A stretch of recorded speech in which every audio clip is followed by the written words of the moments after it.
It's going, I think.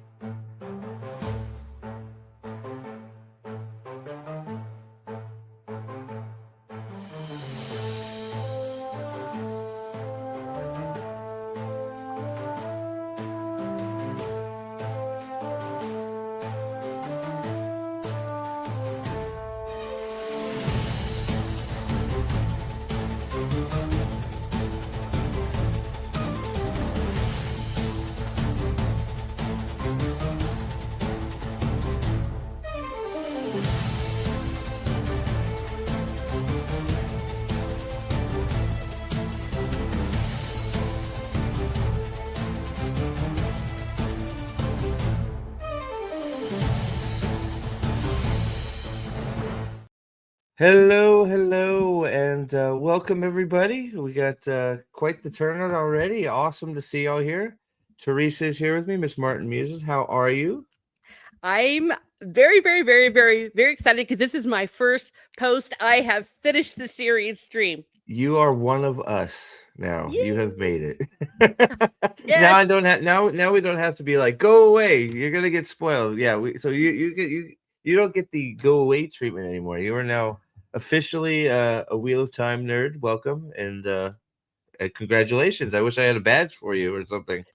Yeah. Well, I felt like I needed one when I got it done. I did get a lot of congratulations when it was finished. It was really, really epic. I don't know if you recall that you were live streaming, and I said, I'm about ready to start the final book, I and I'll see remember. you on the other side. Yeah. It is a little bit of a, I mean, it's a bit of an accomplishment. I mean, it really Mhm. is. It's a 14 books. They're not short books. Did you do New Spring? Well, I Oh, didn't yes, I did. Yes, I so read. so I just 15 read that. Yes. so 15 books.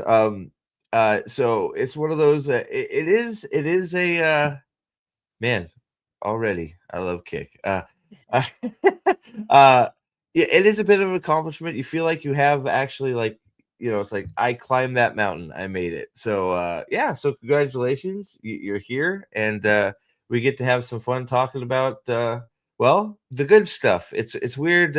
Usually I have all kinds of little videos to press making fun of the show, but I don't have to do that because we're talking about the books, which is great, right? We don't talk about the books enough. So it's good that I thank you for allowing us to do this and have some fun. So I appreciate you being here. It's going to be a good time.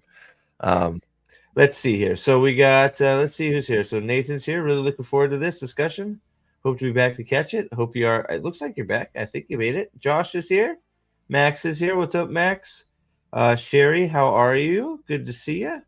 Uh, Shatterharan, I think. Yes. I freaking hate the at symbols. I can't wait. Like, have you gotten invaded by the at tags for your live streams? Oh, yes, I guess they are there, and it's kind of making everything weird, isn't it? It makes it all weird. I don't. It almost seems like it's permanent now, which makes me It's sad. I guess it's supposed to help with bots. I don't know. But mm, it makes it really hard to remember. I try to remember by their avatars, but some people have similar avatars, so it gets me confused. But yeah, well, Nick, how are you? Jeremy, good to see you. What is happening indeed? Sam 8000. Well, Sam, how are you? Rank every final chapter of the series book. Oh, Jesus Christ, coming in hot. $2, man. That's a heavy man. I guess we'll start there, but man, Sam, that is quite the start. What's up, Josh? And yeah, every channel is like that now. Yeah, I think they've officially rolled it out that it's now the at symbols. Hopefully enough people are bitching and complaining about it like me, that they roll it back because I hate it. So hey, Nate, you are here. You met the end of your goal too, if you recall correctly. Was that your goal to hmm finish by the end? So there you go. Made it. yes. Big congrats from Nathan. Oh, Luigi, I Yay. almost missed you. I don't know how I almost missed you, Luigi. There you are. And what's up, Will? How are you? So I guess I mean so I get so loosely I guess final chapter or ending. Like it's a final chapter is pretty pretty detailed. Are you talking about like conclusion to every book, Sam, or are you talking about actual final chapter? Because I don't Mm, think I could do that, to be honest. yeah, well, off the top of my head, I can definitely say that the last lines of The Great Hunt were badass. I Yes. loved that, where it was talking about the banner of the dragon being everywhere, Yep. definitely off the top of my head. And maybe second would be the final chapter. I should have known that was what Robert Jordan would do. You know that that was what he had written himself, even though he had gone to the great beyond. He had that last chapter and the last line where it was like it wasn't the ending, but it was an ending. Yeah. And I just thought that was perfect. That was So there you perfect. go. Every book's ending. So, that's still tough. Man, I don't. I guess. Well, I guess best you can. I have to. So let's see here. I guess we could try. Let's see. Yeah. Are we counting New Spring? Ah, I I would don't think say we do. not. I mean, New Yeah, Spring to me felt like a side mission, yeah, yeah. if you will. That's a I good way. finished it That's a good way to really describe it. fast. Yes. Yeah. So let's see here. For me, man, that is tough. That is a tough question, Sam, because I don't even know that I can do that. I enjoy so I'll give you a minute to think about it, Teresa, while I'm trying to. So Lord of Chaos is my favorite. So I probably Lord of Chaos. Um, man, dude, you got the cleansing and Winter's Heart. So Lord of Chaos would be probably number one.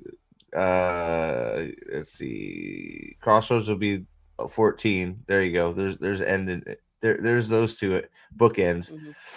Um, because this is almost like book. Like I feel like the ending is almost like favorite books. It's almost like ranking your favorites, right? Mhm. Because that man, your dad's about to finish the Great Hunt. Well, I guess what I said, do you have like the four? Can you rank the 14 books? Pro- Your Oh, favorite, best to least? well, probably my first, I think I've already said it, is the thing goes along with the same ending. Definitely the Great Hunt. Okay. Definitely the Lord of Chaos. That was the one where it had the unbelievable battle. Am I correct on that?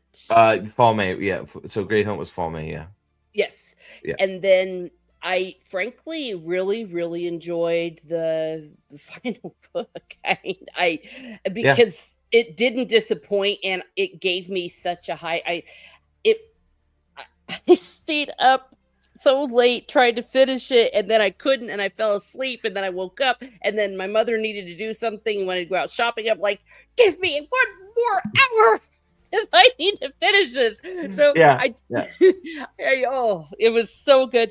I also really liked well, definitely the Dragon Reborn.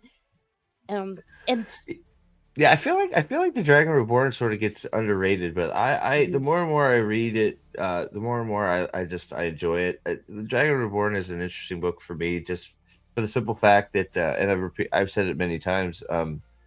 Rand, even though isn't on the page uh, very much in the Dragon Reborn, he still is. Well, he is the main focus of the whole book. mhm, It's interesting how, and for me, anyways, the Dragon Reborn is uh, leaves him off the book written, but all the events and everything happening are about him and are basically a cause of his. So it's neat in that way. And it's one of those things that boggles my mind when people try to say that Rand isn't the main character when oh, you have a whole book where he's not in it and the plot is still surrounding him, right? Uh yeah. but yeah, so that's a great choice. I'm glad Dragonborn's getting some love. Yeah, and I liked the ending. Was it the ending of the Lord of Chaos? Was that when Rand crowned himself the king? Because I think the next book was the crown. So the end of Lord of Chaos was Dumai's Wells with the Asherman and Tame unleashing the Asherman to get him out of the box.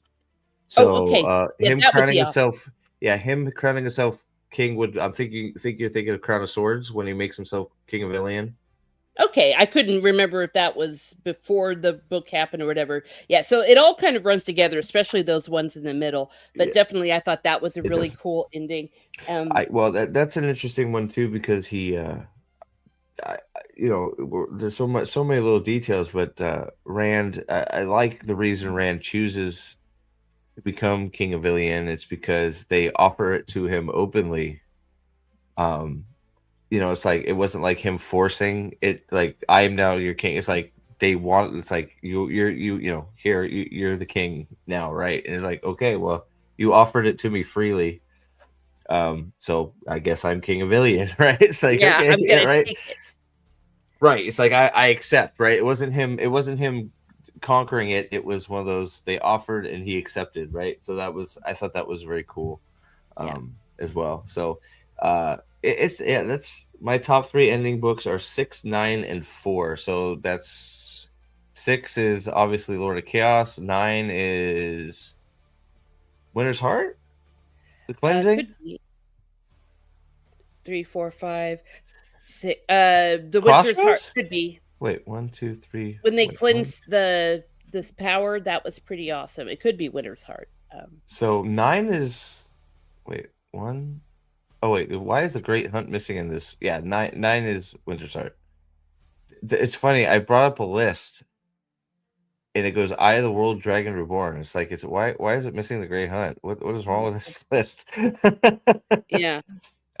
Yeah. So I think so. One, two, three. So 4 is Shadow Rising. 6 is Lord of Chaos. 7, 8. Yeah, and Winter's Heart. Yeah, the cleansing is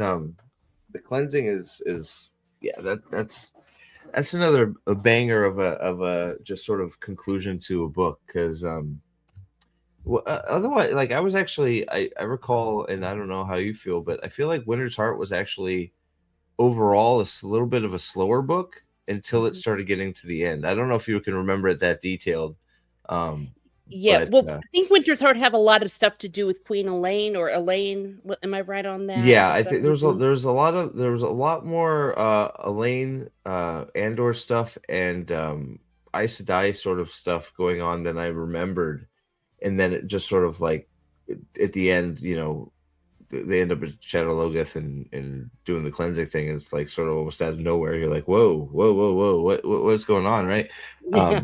Yeah. So yeah, I was actually surprised. It surprises me every time that I don't remember, but it's like it's a little bit of a slower book, more focused around characters that I don't remember being focused around until you get to the cleansing, which is cleansing is just one of those things. It's like I feel like it did a great job of is it Fael? There's a lot of Fael in Winter's Heart. Yeah, yeah, yeah, yeah, Yeah, yeah. he's searching Yeah, for Fael. yeah. Perrin's That's searching right. for her for about 3 books, I think. Yeah, well, it's one of the yeah. So that's where it comes into the quote unquote slog thing, right? Is because Winter's Heart and Crossroads were supposed to be the same book, and they split them up because it just was too long. So that's why like Crossroads for me, I guess, is a little bit more of a a dull book because most of the goodies in my opinion were put into Winter's Heart and the leftovers were sort of put in Crossroads, but we don't need to go down that road. But yeah, so yeah, it's Fael and Parents Hunt for Fael. I know that's in there, and yeah, so you're not that late. We just started, John. You're all good. What's up, Yunnan? Chris, how are you? Yeah, we'll answer we'll do. Oh no, Fadian, I shared this out on 18 different ways, so I did the best I could, my Yeah. man. What's Well, going on, Stig? What's up? Sorry, go ahead, Teresa. oh, no, I was just gonna say, well, the so-called slog, I never found it, and I, I Yeah, don't I don't get it's it yeah, because I loved every single bit of it, the yeah, entire series. And maybe it's because even though I wasn't so crazy about Elaine as a character, I really liked that whole intrigue with everything and needing to get the support of all the different kings and or rather the houses. And also I really, really liked all the things with the Aes Sedai. I think that the way that they all worked and their intrigue and their backstabbing. It was very Yeah. realistic, especially if you know the way religious orders work in real Yeah. life, like in the church, like the Carmelites. Because it's like, yes, that's the way women religious act, and it's very, very fascinating. So I enjoyed that aspect of it. Maybe it's because I'm a chick, who knows? But I Well, never felt there was a slog.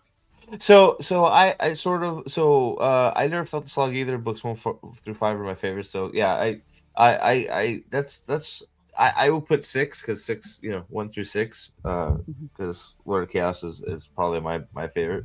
I sort of change all the time, but I think the slog term was sort of created when like they were coming out. So like it, in Crossroad. I'm sorry, not Crossroads. Crown of Swords, Path of Daggers, and Winter's Heart and Crossroads is generally what is called the slog, right? Mhm. And I think that's just because there aren't as many. I mean, there's big events in there, but it's just a little bit. Those four are a little bit slower books in terms of some of the overall arcing stuff. I mean, you have some big endings, like, well, obviously the cleansing, right? But Mhm. now that they're all out and you can just go from book to book to book, I'm sort of with you guys. I don't there is the slog doesn't really exist in this day and age because you can motor through everything, and there's stuff happening, and then you're not having to wait to see what happens in the next book, right? So, um, you know, I think Crossroad gets a worse reputation for the series. It does. I usually skip it if I'm being honest, in a reread. Uh, I listened to it because I listened to it my last reread, and you know, I don't know. There's something about it. I mean, the parent stuff is better for me in audible form, but um, yeah, I don't know that's that it's Crossroads is ranked worst book in the series by everybody. I don't even think there's ever been a I don't think there's any discussion to be had. Everybody agrees that it is the slowest and worst book in the Wheel of Time, but um, you know, they all can't be the best, right? So and it's not. I don't think it's definitely not like, oh my god, Crossroads is so bad it ruins. It's not a Wind in Truth. We'll just say that, in my opinion. Sorry. Uh, you know, Oh, the no. last few books turned Elida into a cartoon. I don't know. She was already a cartoon. She was a big giant Oh, yeah. idiot. So Yeah, she was definitely frothing at the mouth by the end, but that yes, is also consistent, especially with a chick who feels like she's losing her power. yeah. I'm just saying, I've been there and I've done that. I've seen it happen. So women can I'll be very, Well, very hard on my sex.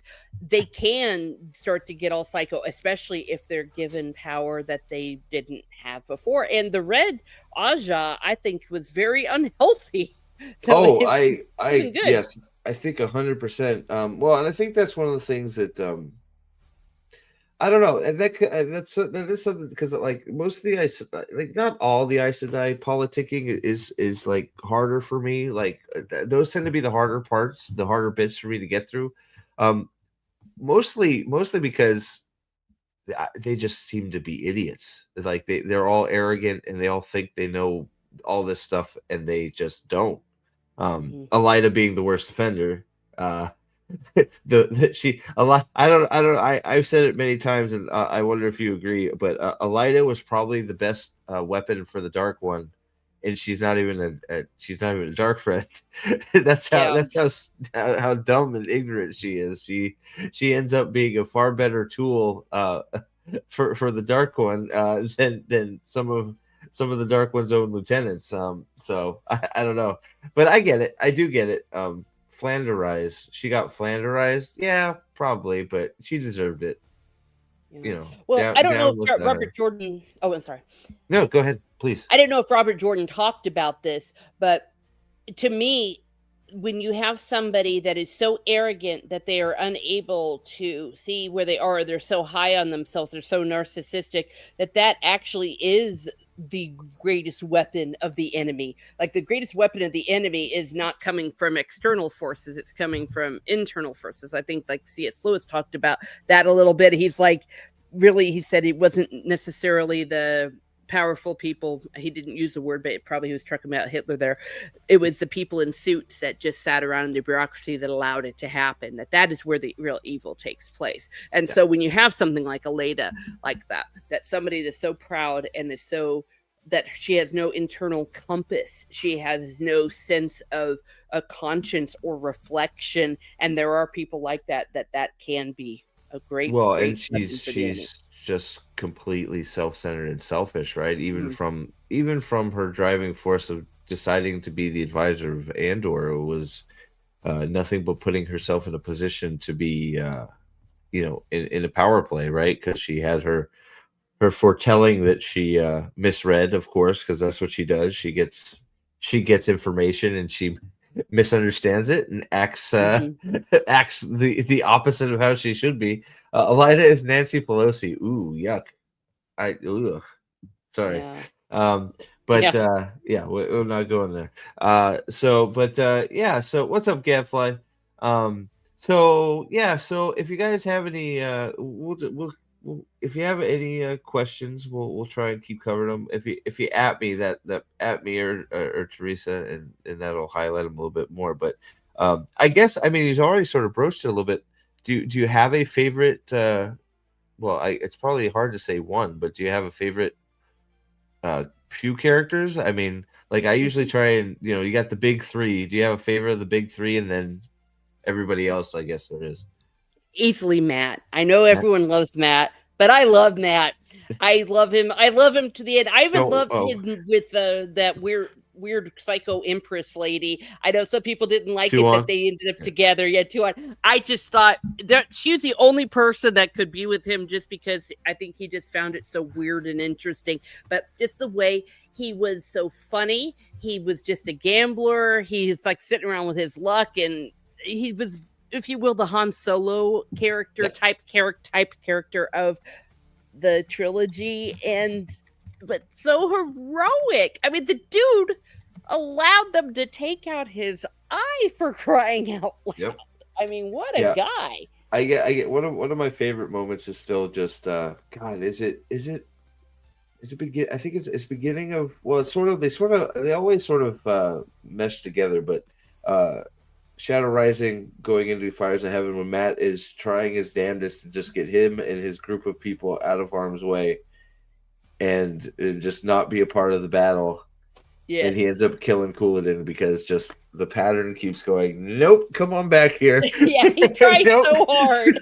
nope, come on back. Where do you think you're going? Get over here. There's some killing to be done. Where do you think you're going, Matt? Get back over here. So yeah, it's one of those things like that. That's one of my favorite sort of sequences throughout in the series, is just him trying to. There's a point where like he comes to terms with it. I think faster than Perrin. It takes Perrin almost the whole book to figure out that he's not a blacksmith um, anymore. But Matt sort of decides okay, well, I guess I'm stuck doing this, so I might as well just do it, right? Yeah. Yeah, Like, sucks to be me, but here we go. Let's yeah. It's continue. like I really don't want to be doing this, but you know what? Fuck it. Let's make cannons and blow some shit up. Fuck it, right? Precisely. And I think that's why I liked him so much. It was really good. Oh yeah, Steve pointed this out about the whole he gains wisdom after being hanged.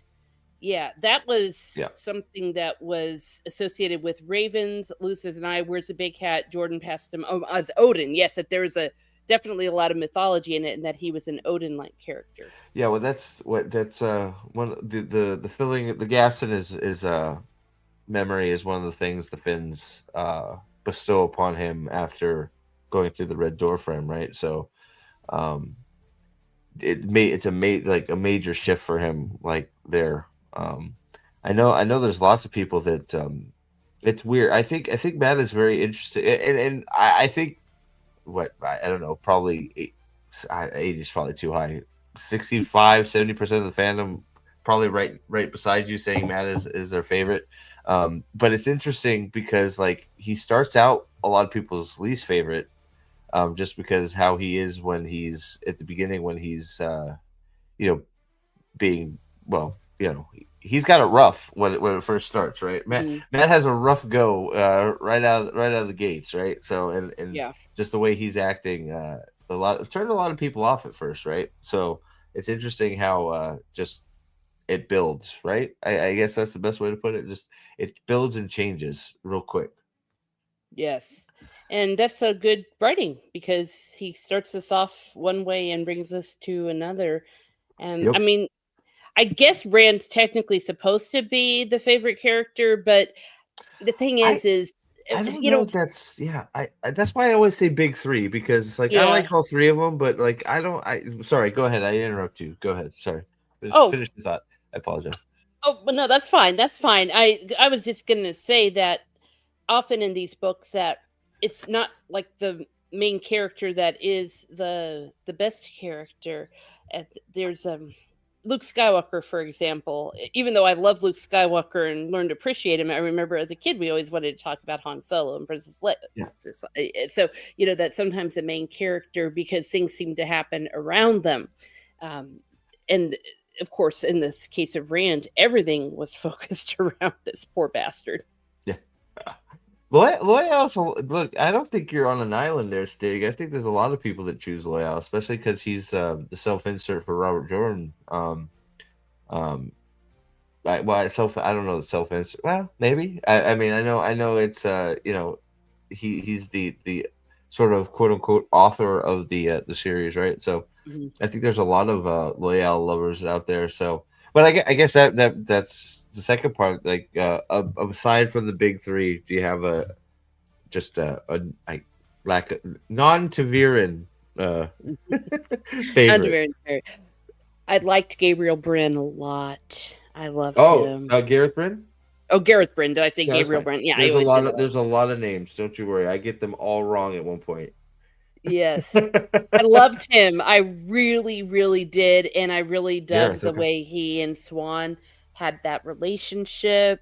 Uh, I just liked him. I can't tell you why I liked him, but I just really did. I thought he was a great character. I was a little bit sad about what ended up at the end with him, but on the other hand, people had to die. Yeah, Oh, yeah. spoiler. Yeah, we're talking spoilers Well, here. yeah, full series, guys. So if we're here, spoilers, we're talking about the whole series, kit and caboodle. So if you haven't finished and you're here, I'm sorry, you're gonna get. She's waited long enough. Okay, Yeah. she come on. Yeah, I barely.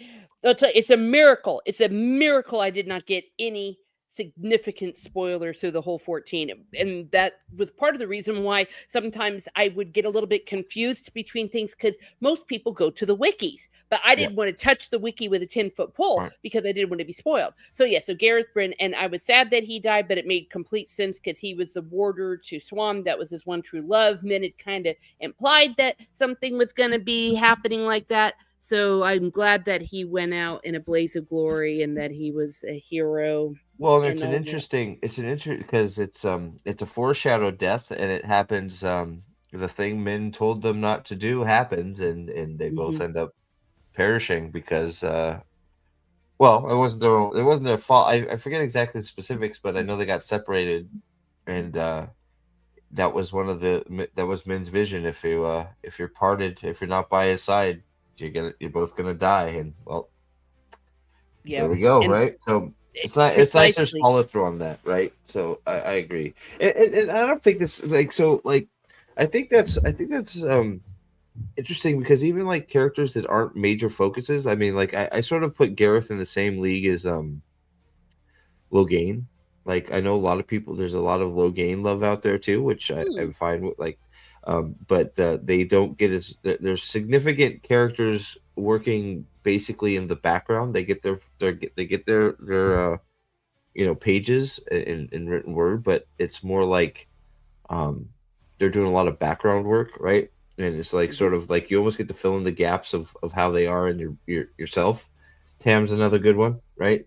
So you get to Mhm. sort of be like, that's where you get to be like, okay, well, Gareth's doing this or Logain's doing that. You sort of get to be part of the writing yourself, right? A little bit. So yeah, so I think that's a good. I like that answer.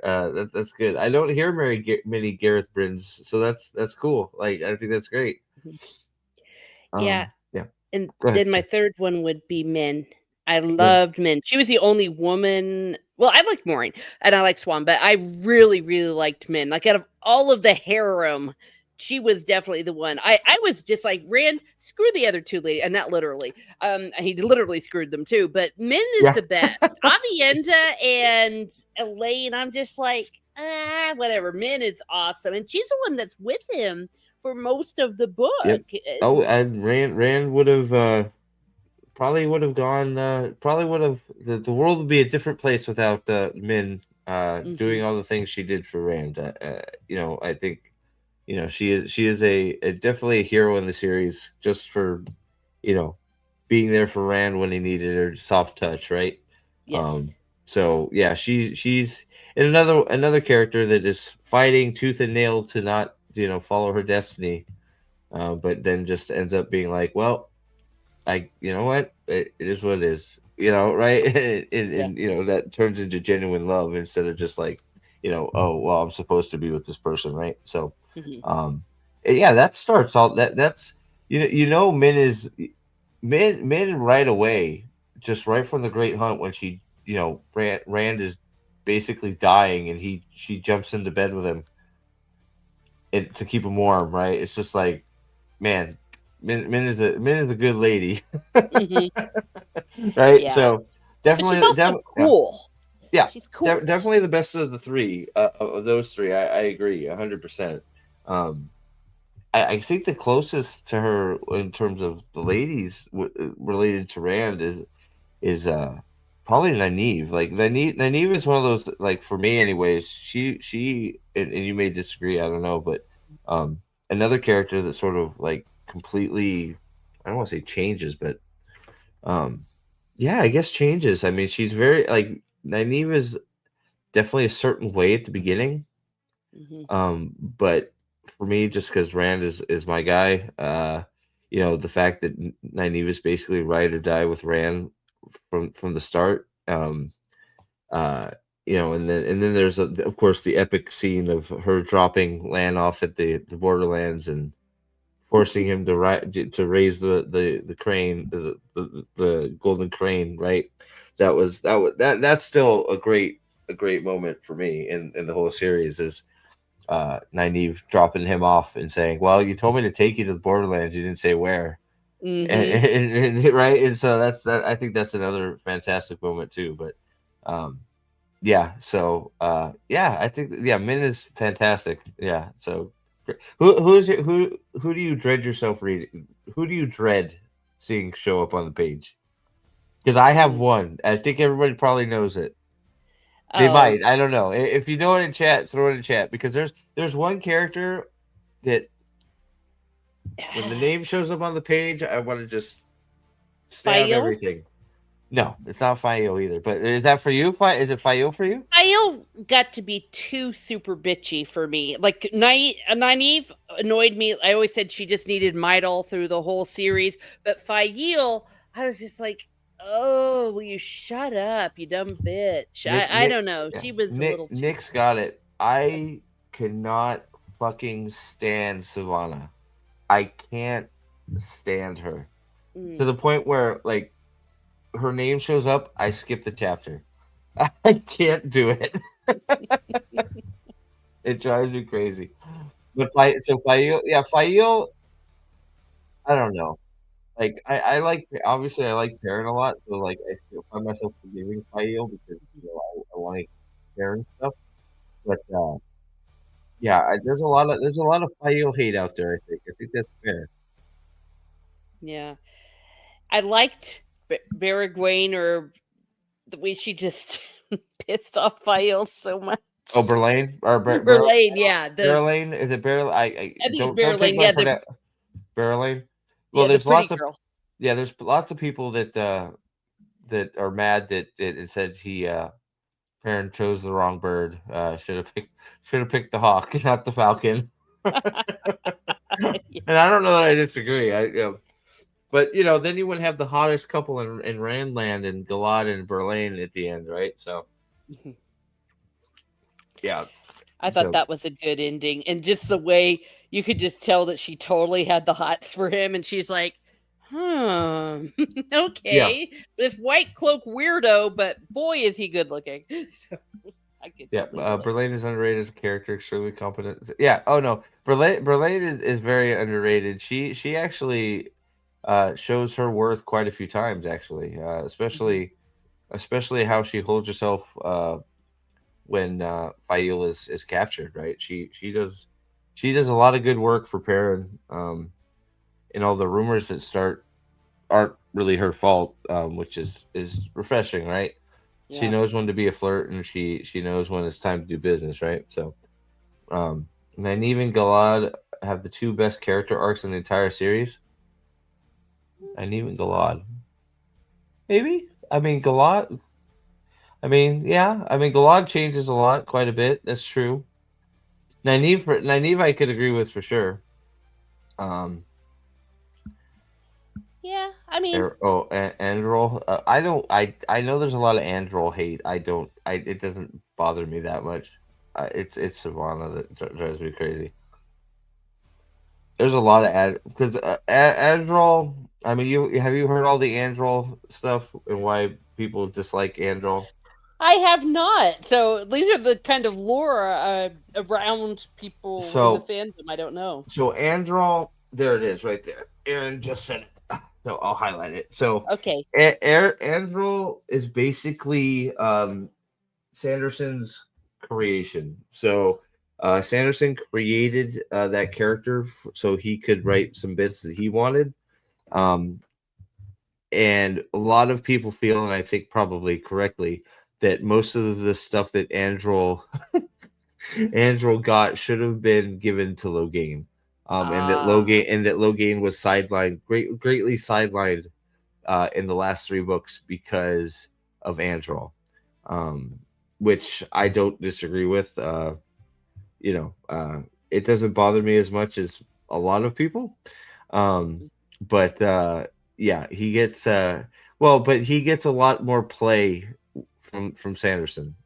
It's undeniable whether he maybe it wasn't a initial creation, but he takes a character that has a low word count and is not really very important and raises him up. Andrew's the giant gateway talent guy, John. Yeah. Right, Andrew's the guy that isn't very powerful in the one power, but has a talent for making gateways, and then he starts Okay. making giant death gates, if I remember right. Yes, and they got a little bit ridiculous. Now, I didn't mind him at all during it, but now that you all are pointing it out that he should have been doing Logain stuff, I'm like, oh hell yeah, you're kind of right there. Yeah. I didn't pick up on that. I didn't mind it in the book because I thought I kind of liked him and I liked his relationship with the red sister gal, I forget her name. But yes, now that you mention Um, it, well, Logain game should was have gotten sidelined it. in RJ books as well. I don't know that I think I don't know. I think Logain was building to something that never came to fruition. You had Min's viewing on him. His crown of what was it? Crown of gold and blue or whatever it was. I forget exactly what the viewing was, but he was starting to be in Rand's presence more and more. He had the bonding stuff he was doing. We're building to the showdown, obviously with Tame, and it's sort of he sort of he got big time. If you think he was sidelined in those books, he got big time. He wasn't even on the bench. He was on the injured reserve at that point. Um, Mhm. you know, Yes, yes. uh, Speaking of time, I liked him a lot, even though he turned out to be a big bad. I yep. thought he was a cool character. Well, and that's another question. You do you know all the any of the tame rumors? I guess is the tame theories. No, I don't. See, I don't know any theories about it. I just read the So books. the big thing. So we'll see what you have to say about this. This will Okay. be fun. So while these books were coming out, there is I don't know if it's a rumor, but there is a oh god, while the books were coming out, basically the theories that started coming out were Tame was a certain Forsaken, Um, there, Aaron is on it again. So the theory was that Tame was originally supposed to be Demandred. Oh. Now there's a lot so I forget all the details, but I remember going back and forth with this a lot back when the books were being written. So the theory is that Tame was originally supposed to be Demandred, and that while Robert Jordan was writing the books, he was sort of lurking and found out that, well, people had figured out that Tame was Demandred, and he didn't like that.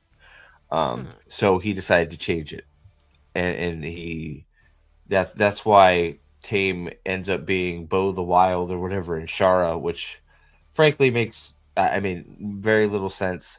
It's one of those. Well, it's like, well, I don't want people to know to guess that Demander is Tame, so I'm gonna put him in a place we never go, so they can't guess where he was. Right? It's like, yeah. I didn't like that very much. I wish he would have just left him as Tame, because I think it would have been great. But what it's in.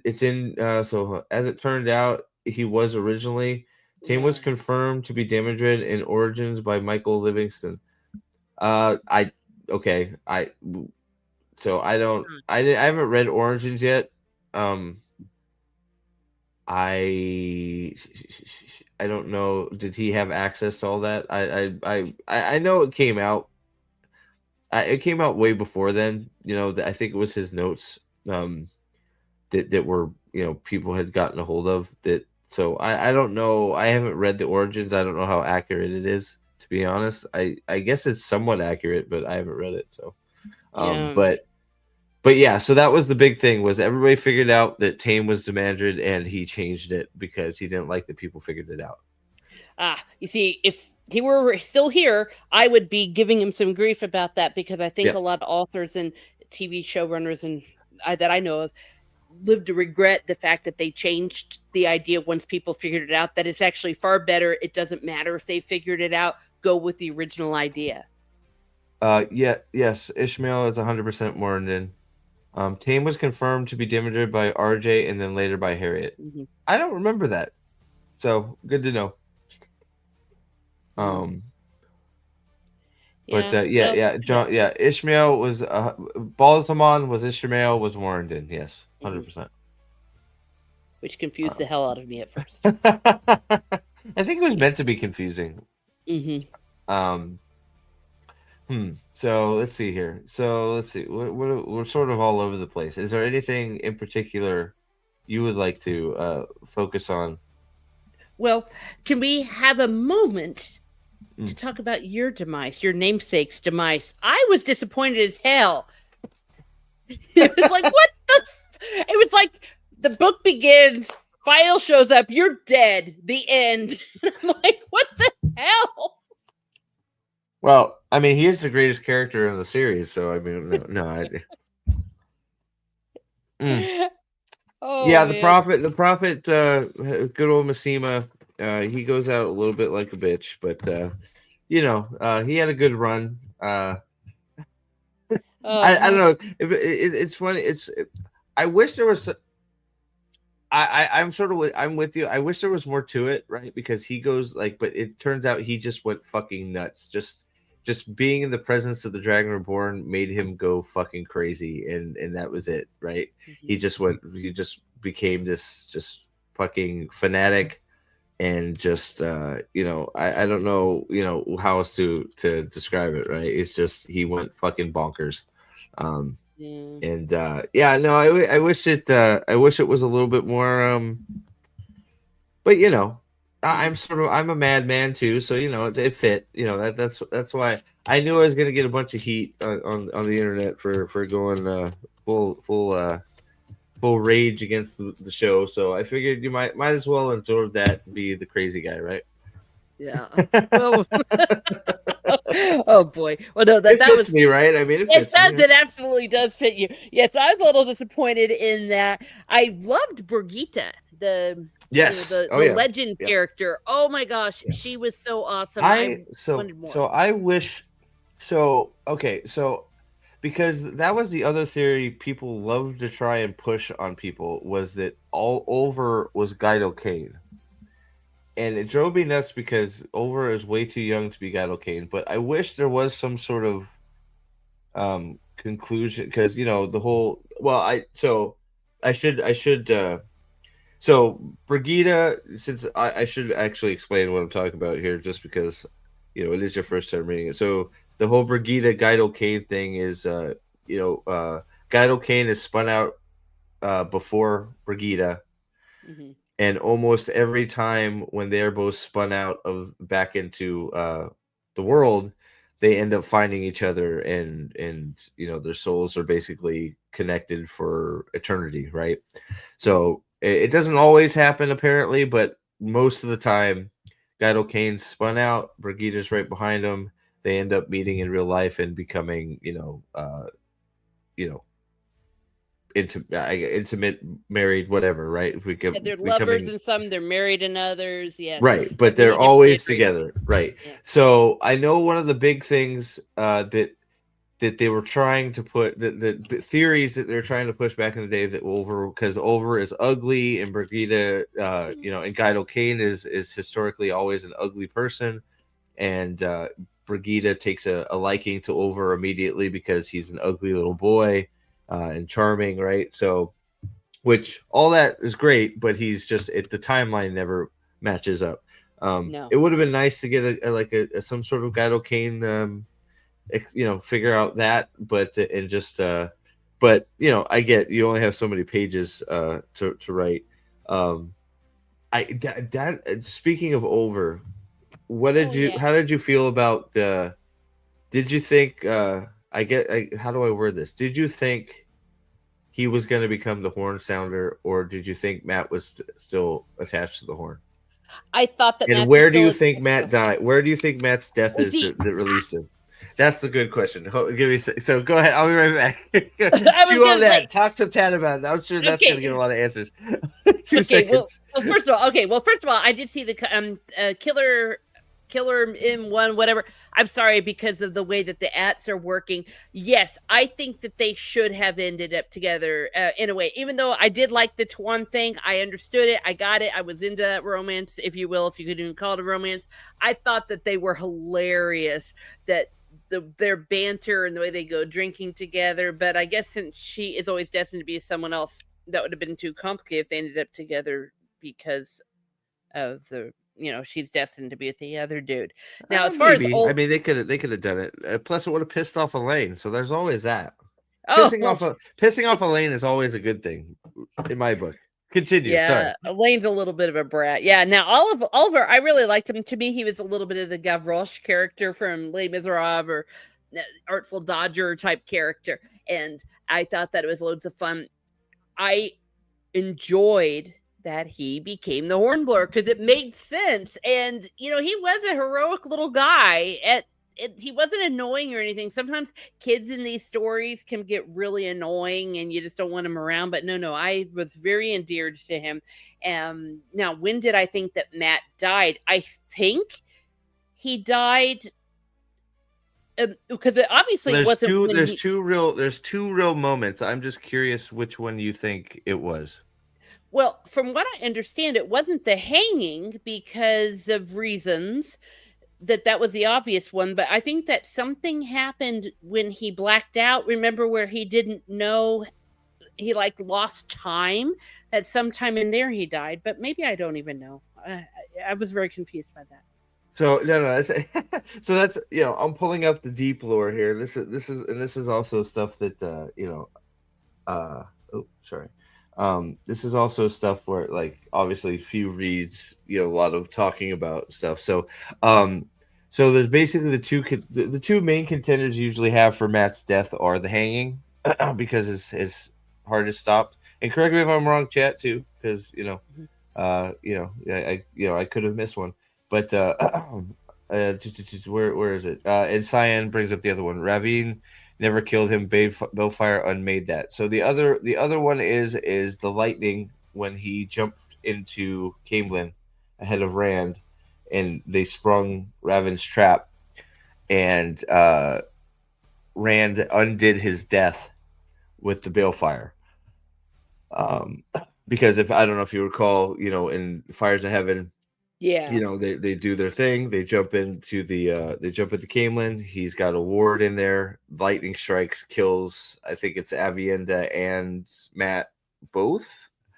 And Rand comes through and just sees Matt's sizzling boots, and he goes fucking banana sandwich. And then he balefires Raven strong enough to bring them all back, everybody that died back to life, right? So see, this is part of why. So it was definitely Raven hanging. I always thought that was that's why. So Raven never killed him. So this is what made reading the series a lot of fun when it was first going on, because you can just see right here in chat we have Raven killed him. Raven didn't kill him, right? So it's one of Yeah. those things. So it's always I like to try, and people that are first reading through it, it's always nice to get that try and get the fresh opinion of what they think might have happened. Now, a lot of information too, so I get if it's like, okay, that event isn't really sticking in my head, right? I totally get that. See Has it another been Matt's. confirmed? So what's that? Has it been confirmed officially who did it? Nope, nope. Oh, It's how it did? it's Oh, it's one of those things that it's left up to the imagination of the reader. So here I want to put it up. What okay. was Matt's show? I want to get the poll up. We'll see. Yeah. It's interesting. Well, the other one, I'm gonna spell Camelin wrong, but why not? Oh, I'll just put lightning. There you go. Yeah. I'll put other. I don't think there's another one, but I don't. If it's other, say something. The other big one was oh gosh, why I just brain farted because there was another big one that was like people disagreed on. Oh, it'll come back to me. Sure. Um, let's see here. So yeah, it's funny because in chat here, most important question is okay. All right. Is All right. Lanfear alive? Okay. Oh, So this yeah. is more deep lore. Okay. So I since uh since Nathan of course is poking the bear, I will. So have you heard this theory? Probably not, but I have to ask, of course. Have you heard the Lanfear is not dead theory? Um, I haven't heard the theory, but I Okay. felt like she was still alive, wasn't she? Okay, so Perrin snapped her neck in Tar as a wolf. What's up, Zach? Yeah, but that wouldn't necessarily kill her, would it? So okay, so here you so see Nate, you poked the bear, Nate. So so there is Brandon. This is a Brandon Sanderson thing. He decided to put a rift into everybody right in the middle of the fandom. So during a live stream, during a Oh, live stream, um, Sanderson's full of shit. It's not Sanderson's character. It's Robert Jordan's character. It's in fucking she's dead. So sorry. well, but so he was so he didn't know Sanderson his note. during a live stream, I forget exactly. I wish I had the clip, but he says he feels like in his brain canon that Lanfear being somebody that's very good in Tar faked her death, and Perrin didn't really kill her, and she just fucked off to Sean Chan and is busy fucking around in Sean Chan, where there's a obviously the succession war because the Empress was killed.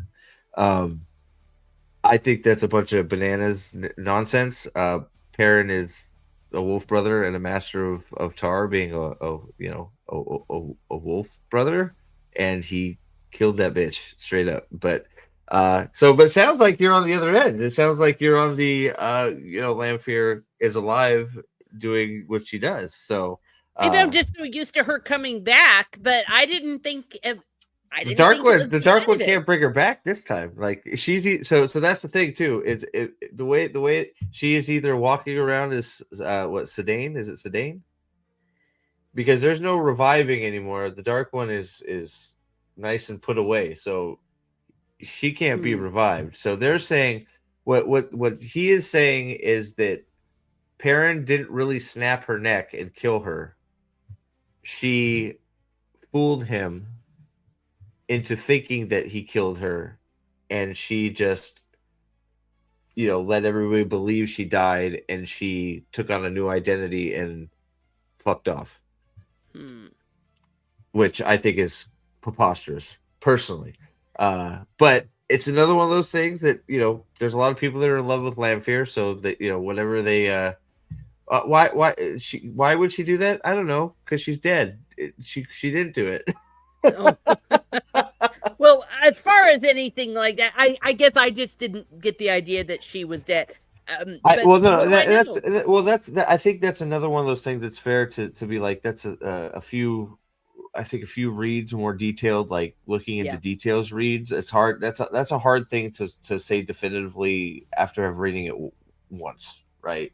yeah, I think that's more than fair, especially because it's like sometimes you just finished it and there's still stuff like, oh shit, yeah, hell, I've read it I don't know how many times. It's like, oh shit, I yeah. forgot about that, right? So it's hard to keep track of all that stuff, right? So I totally get that. Um, but I think Nathan's more said that to see what, because that's going to be the next poll. I'm putting it Hmm. up because I, I, Sanderson Sanderson said that Master Luhan should have died instead of Perrin's fake wife in the show.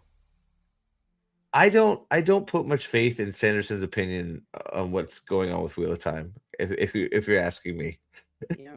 Well, and sometimes how do we know that he's also just not being a smart ass too? Well, I mean, Sometimes, you're right. It says, well, because it was during a live stream, and I'm pretty sure, and I should track down I should try. I'm not going to do it now, obviously, but I should track down the clip because I'm pretty sure his words are, "In my own head canon, she survived," hmm, which doesn't sound like definitively Robert Jordan wanted her to survive. It sounds like he would like her to survive because he would like to think that she's doing Lanfear things and Sean Chan, yeah, which and doesn't that's not a definitive answer. So a lot of what he says about Wheel of Time, I don't take it with a grain of salt, right? It's not really his. He finished somebody else's. Thankfully, I'm glad he did. yeah, Like, don't get me wrong, very glad he did. And I enjoy the last three books. I know there are people that don't,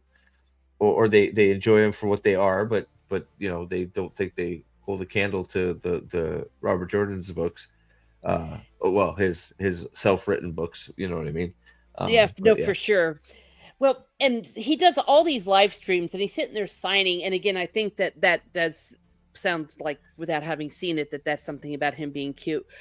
But I'll tell you what, I felt like he was very serious about. It's like Fuck every you, now and then Nathan. Sorry. you'll see this with the. You'll see this with Brendan Sanderson with a few of his comments when some critic like was making fun of their fans. He had the same tone when he made that comment about the ending of the Wheel of Time TV show. I felt like that was sincere and from the heart, and I'm surprised he didn't delete that comment where he basically says they just wanted my name associated with it, but they weren't interested in what I had to say. I feel like he was deadly serious there, and I think that says a lot about that crappy show, which I have only seen clips of. I know we're probably going to touch on this a little bit, but since I haven't actually watched it, but before we do go into that, I would like to also give some honorable mention to Moraine. I love Yes. the character of Maureen. I thought she was great. And I was Matt. I didn't see her and Tom having a thing. He was like, how could I have missed it? And I was thinking, how could I have missed that? Because I'm usually all into the romance. I totally did not catch that they were into each other at all. So, I mean, To be fair, I didn't either until the letter. Um, until you find out that there was a letter sent specifically. She wrote two yeah. letters, one to Rand and the other to Tom. Right? It's like, wow, Tom. Rewatch. Well, hey, me and Dane are already talking about it, so it's gonna be Wednesdays here soon. So, uh, and then we're gonna have the finale battle. I gotta get that straightened up too. The worst finale ever. But so stay tuned. We'll have some some laughs about the show real soon. So Yeah. And so oh, sorry, go ahead. I need somebody to find the clip because I'm not. I don't think he said definitively she survived, and I think he said he thinks she survived, not canon. It's she survived. Uh, Regardless, even if he says it, he's full of shit. She's dead. There we go. Well, shout out to shout out to the wolves, though.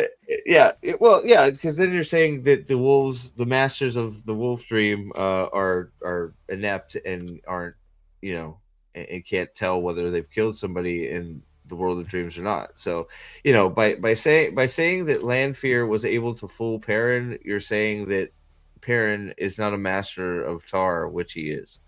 Um, but whatever. Like it's another one of those debates that we'll have friendly disagreements about, and that's all good. If you think Lanfear's alive, you're wrong, and that's fine. It's okay to be wrong.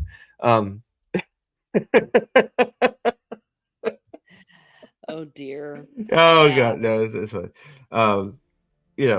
So maybe also I want to talk about the themes of the What show, what rather are the you book, talk- rather. Hold on, there are no Matt Tuon books. What are you talking about? Now we're getting crazy. Well, no, that they were talking about that. RJ, I guess, had said that he might have done some Tuan and her books. Coulda, woulda, shoulda. Yeah, but Lanfear's he dead. passed Oh, on. sorry. Yeah, and he was planning on doing, of course, 3 prequel books as well. Yeah, Yeah, yes, those, there's actually a lot more plans for stuff than we thought. So that was that's interesting to hear. So let's see here. I finished this poll because I want to put the what was Matt's official death? 58% said hanging, 29 said light, 29% says lightning, 13 said other. What anybody that voted other? What's the other? I'm just curious. Because I'm missing a death somewhere for him. yeah. Sorry, go. You were saying something and about like the overall theme of the book, because when I saw at the end of the book, the whole series, what was the fucking point? There was a part of where that blurted out to me about that, because he didn't quite defeat the bad guy. I mean, but he was sealed. If I'm correct, he was sealed more than he was sealed before. So he was sealed in a way that he hadn't ever been, and that was but he was with the still dark one? able. Yeah, the dark one. Yeah.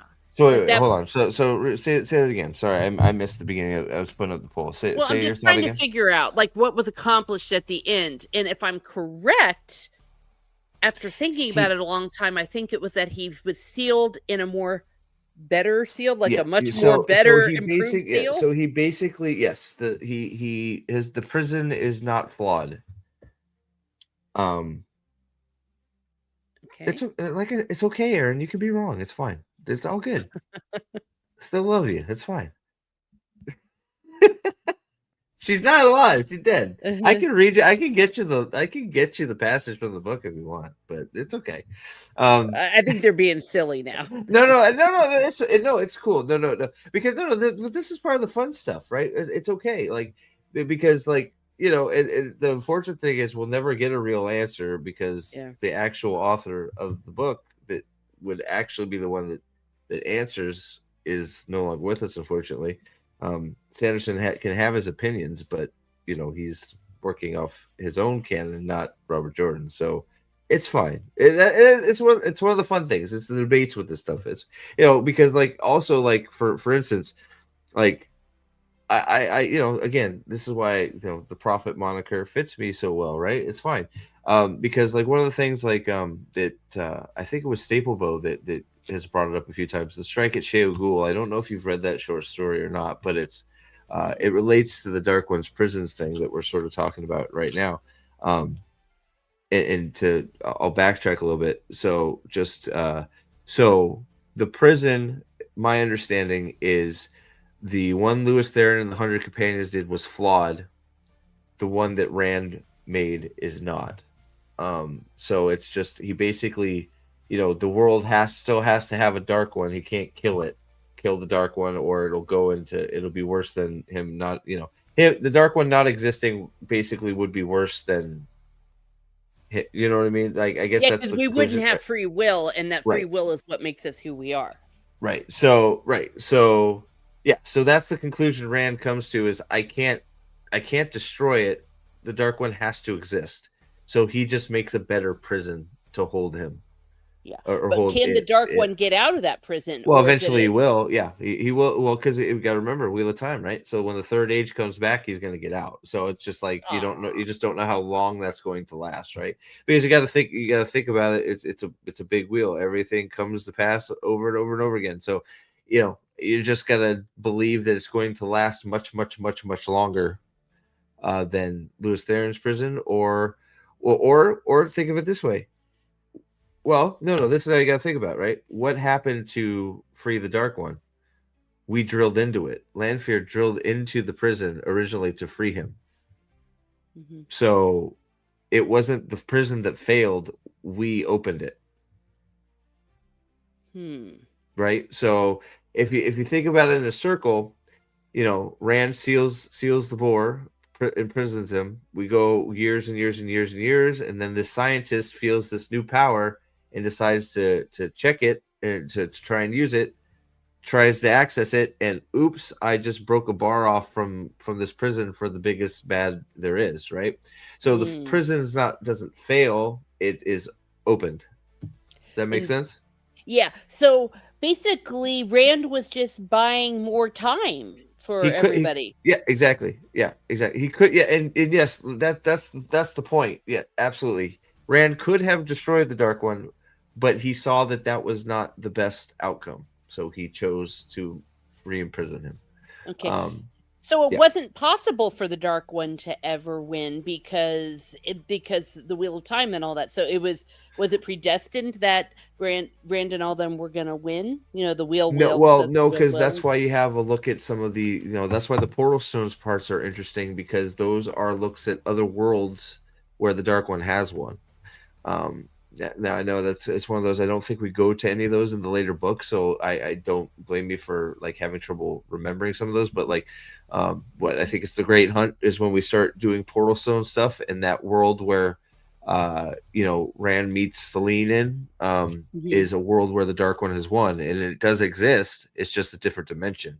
So that's a world they Portal Stone into a world where the Dark One was victorious, and that's why everything's barren, and you have it's just a wasteland. No, so it's not predestined at all. The Dark One can win. um Okay. so But since it's this, a I thought lot this to was. it's a lot to it's yeah, it's hard. But is this the prime world though, like the main world? I mean, I think so. Yeah, I mean that's how I feel. I don't know how chat feels, but I would feel like this would be like, yeah, prime world, for lack of a better word. um yeah, that's Okay. where I would go. But yeah, so yeah, I don't know, I'm probably confusing you more than I'm helping you, but No, okay. Well, I mean, it definitely made me think because again, my first thought was, well, then what the hell was the point of all this? right. But looking, of course, about the way Jordan looked at the world too, the Well, so Wheel of Time. there's so the portal stones, like, so next time when you read through the Great Hunt again, Mhm. it's one of these things that makes the Great Hunt great for Yahaha. So you have the initial oh, God, Ingtar. God, okay, stop thinking about the show, Steve. It's one of the things that makes Ingtar another thing that makes Ingtar such a good character, right? Is his experience with the portal stones.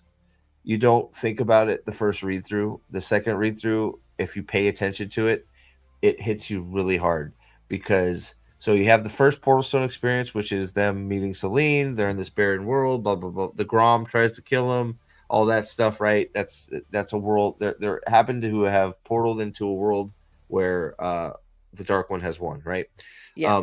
Now when Rand with Ingtar in tow portals them to Falme, and I don't know if you remember, but they come out and Rand has seen all these all these visions because Yes.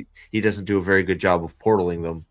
I wonder why. Obviously, he's never done it before, right? So, but he portals them, and they've seen all these things. I forget how much time it actually they're gone, but whatever. Ingtar is physically he comes out and he immediately I think throws up and empties his stomach, and he is you can tell the description of him is he is just physically shook because all he saw was worlds where he was basically well being punished because Yeah, the dark you've one, lost right, again. Well, see, right. I thought that those You were I just went against you and possibilities that were the and Dark One was messing with them with about, so though. those are all real. Those are all real possibilities. Some of which came to pass in other dimensions, right? And so Ingtar has experienced those in a much different way because at that point too, we don't know that he is a dark friend. So he is experiencing those other worlds as hellscapes, and he's probably who knows what he experienced in those, but it wasn't good from his reaction, right? And that's why him Rand's back, bringing him, his, you've never been, so far from the light that you can't come back speech is so good. Um, Mhm. but yeah, so just like when you do decide to listen to it a second time or whatever, there's a lot of those juicy bits in the Great Hunt. It's no wonder it's many people's favorite book because there is a lot of that stuff in there that easily missed, especially Yeah, on the first read when it's just the second book, right? So um yeah, sure. so it's I get where it's like, are there real stakes? You sort of it sort of feels like there. Yeah, I get what you're saying. It's like, but I think that's why it's important to view the portal stones in those dimensions as they are, as real worlds where, well, Rand is dead in some of them and the Dark One won, right? Yeah, So you know dimension stuff gets messy. So yeah, I think it was wise not to spend too much time in it, but to introduce it so there is a point of failure and a way that they can lose. Um, yeah, sure. Speaking of which, that brings to mind another MVP, which is Varen or Venin. I keep forgetting which one she Varen. is. Varen, yes, So because did you everyone pick? has a name So with did beast. you? So first, did you get it ruined or no? No, no, it Okay, was not good. spoiled for me. Did you I pick it up? I did not. I just thought she was a quirky, studious brown, for lack of a better word. I did not catch at all because even though she was a black Aja, I don't feel like she really was. I feel like she was almost a double agent. She is. A lot of people call her I don't really like to call her purple Aja, but people will Mm, call her purple Aja yeah. because um she purely went to the Dark One for knowledge. Um Mm, because that's what she does, right? And so she would follow her commands as loosely as she could, but she was there for intelligence and to learn, and then she's Varen is a badass, man. Like it's funny looking back. Varen is a terrible liar. Yeah, if you on your first on your neck when you reread, it's another thing to take like focus on the Varen parts, and it becomes a okay. little bit more obvious that she's you know she's cheating. Okay, gotcha. I mean, starting with her ending up with Rand in the Great Hunt, and that's the first big one. Is I think she straight up lies. Like I think she straight up lies to Moraine. Is it in the Great Hunt or is it? I don't know. Oh, There's and somewhere of there if course, you're paying attention. She like straight up lies straight to Moraine's face. It's like whoa. When you actually are paying attention, like it's very hard. Well, I should say I didn't pick it up either my first read, so yeah, you're because you're not right. alone. They cannot lie. They can Right. only do those little fudging of words, but if Yep. they They outright can play lie, with they can give you a word salad, but a straight up lie they can't do. And I forget exactly what she says, but some like, oh no, I didn't, I forgot it was. It was something because I think Moraine asked her like straight up, "How did you end up with Rand?" And she just like by mistake or something. I don't remember, but it's like it's just a straight up fucking lie, and you're like, when you're Yeah. rereading it, you're like, "Oh shit, she just fucking lied." Oh yeah, that's what it is. Yeah, that's it. She flat lied to Rand. Moraine sent me. That's what it was. So she shows Oh, up to Rand and Co. and she's like, "Moraine sent me," and that is just not even. No, she didn't. Yep, there you go. Black Kane's got it too. Sorry, thanks guys. okay, got it. You Yep. guys always keep me grounded. All right, Well, that'll be something to I'll look do the for on real your poll now. Okay. You guys are giving me I'll put the yeah. Well, I liked her. I liked her a lot. She would be she's the great. kind of person like I've always said that if I were to have an Aja, I would be a Brown because I'm a historian, and so I would just be sitting around in all those books and just reading and writing and thinking and being a weirdo that no one wanted to hang around. Oh, I can see the attraction of being a brown Aja. I think the green Aja, besides for the red, is probably the, the most inept at their job. Yeah. uh, well, no, that's not even fair. The red Aja is pretty good at their job. Their just job is disappearing. Um, Exactly. They to me the red were like the Slytherin of the Aja. And like toward the end, like it turned out, well, the red were maybe not so bad, or the red were evolving. Especially since they were bonding with the Ashaman. Which, by the way, I thought the whole Ashaman thing in the Black Tower, I thought that was cool. Oh, I love the Ashman are great. The only what honestly the only one funnier than Varen is Dashiva, Asangar, Arangar. Oh, just what how much how obvious it is on a reread that Dashiva in Aus and was it Hamelia Uh, or up to no good? What Hamelia is gosh. Dash, God, I always Darshiva is yeah, Darshiva's Agnor, right? And Hamelia is Bothamal, right? yeah. Oh, I don't know. I sorry, I need to go.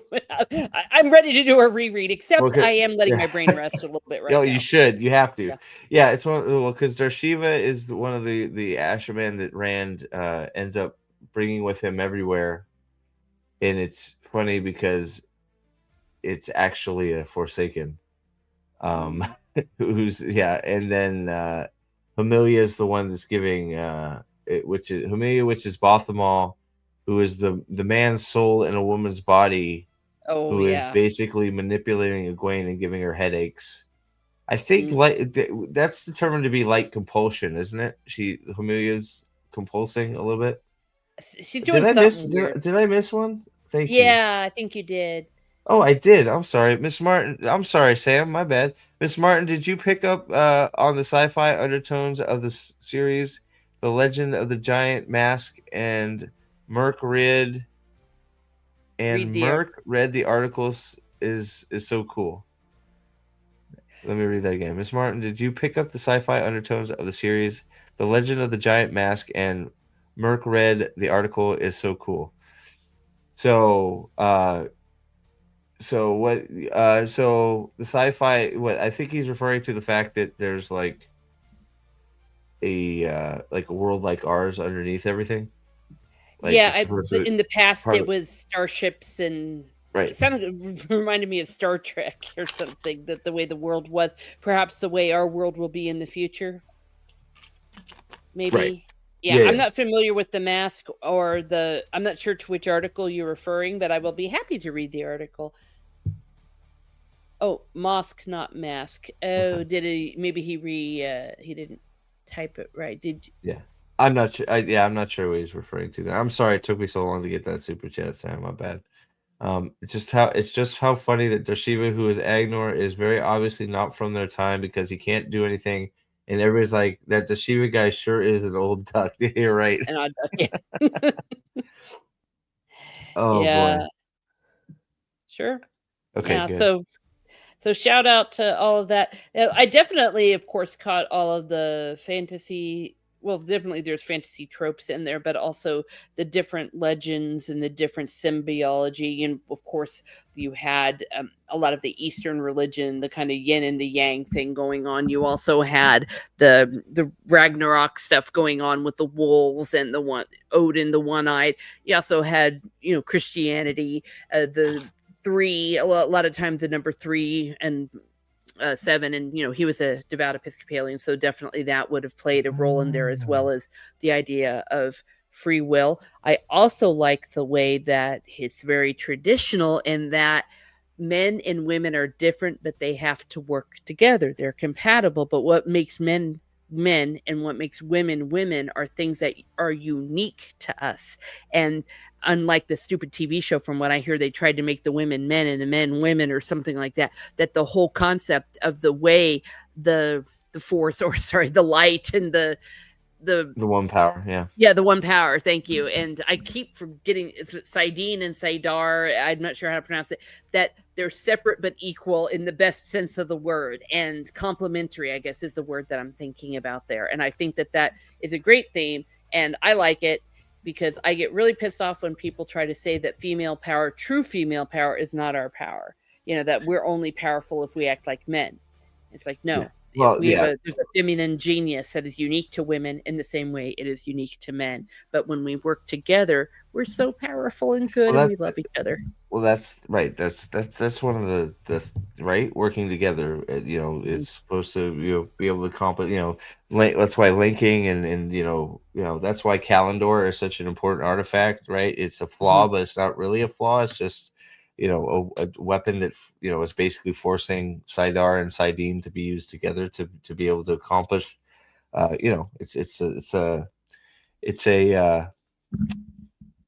I don't want to say a lock, but it's like I think the flaw is there to keep one person from being able to do what they do with the Chosen Call type deal, which is have unlimited power type deal, right?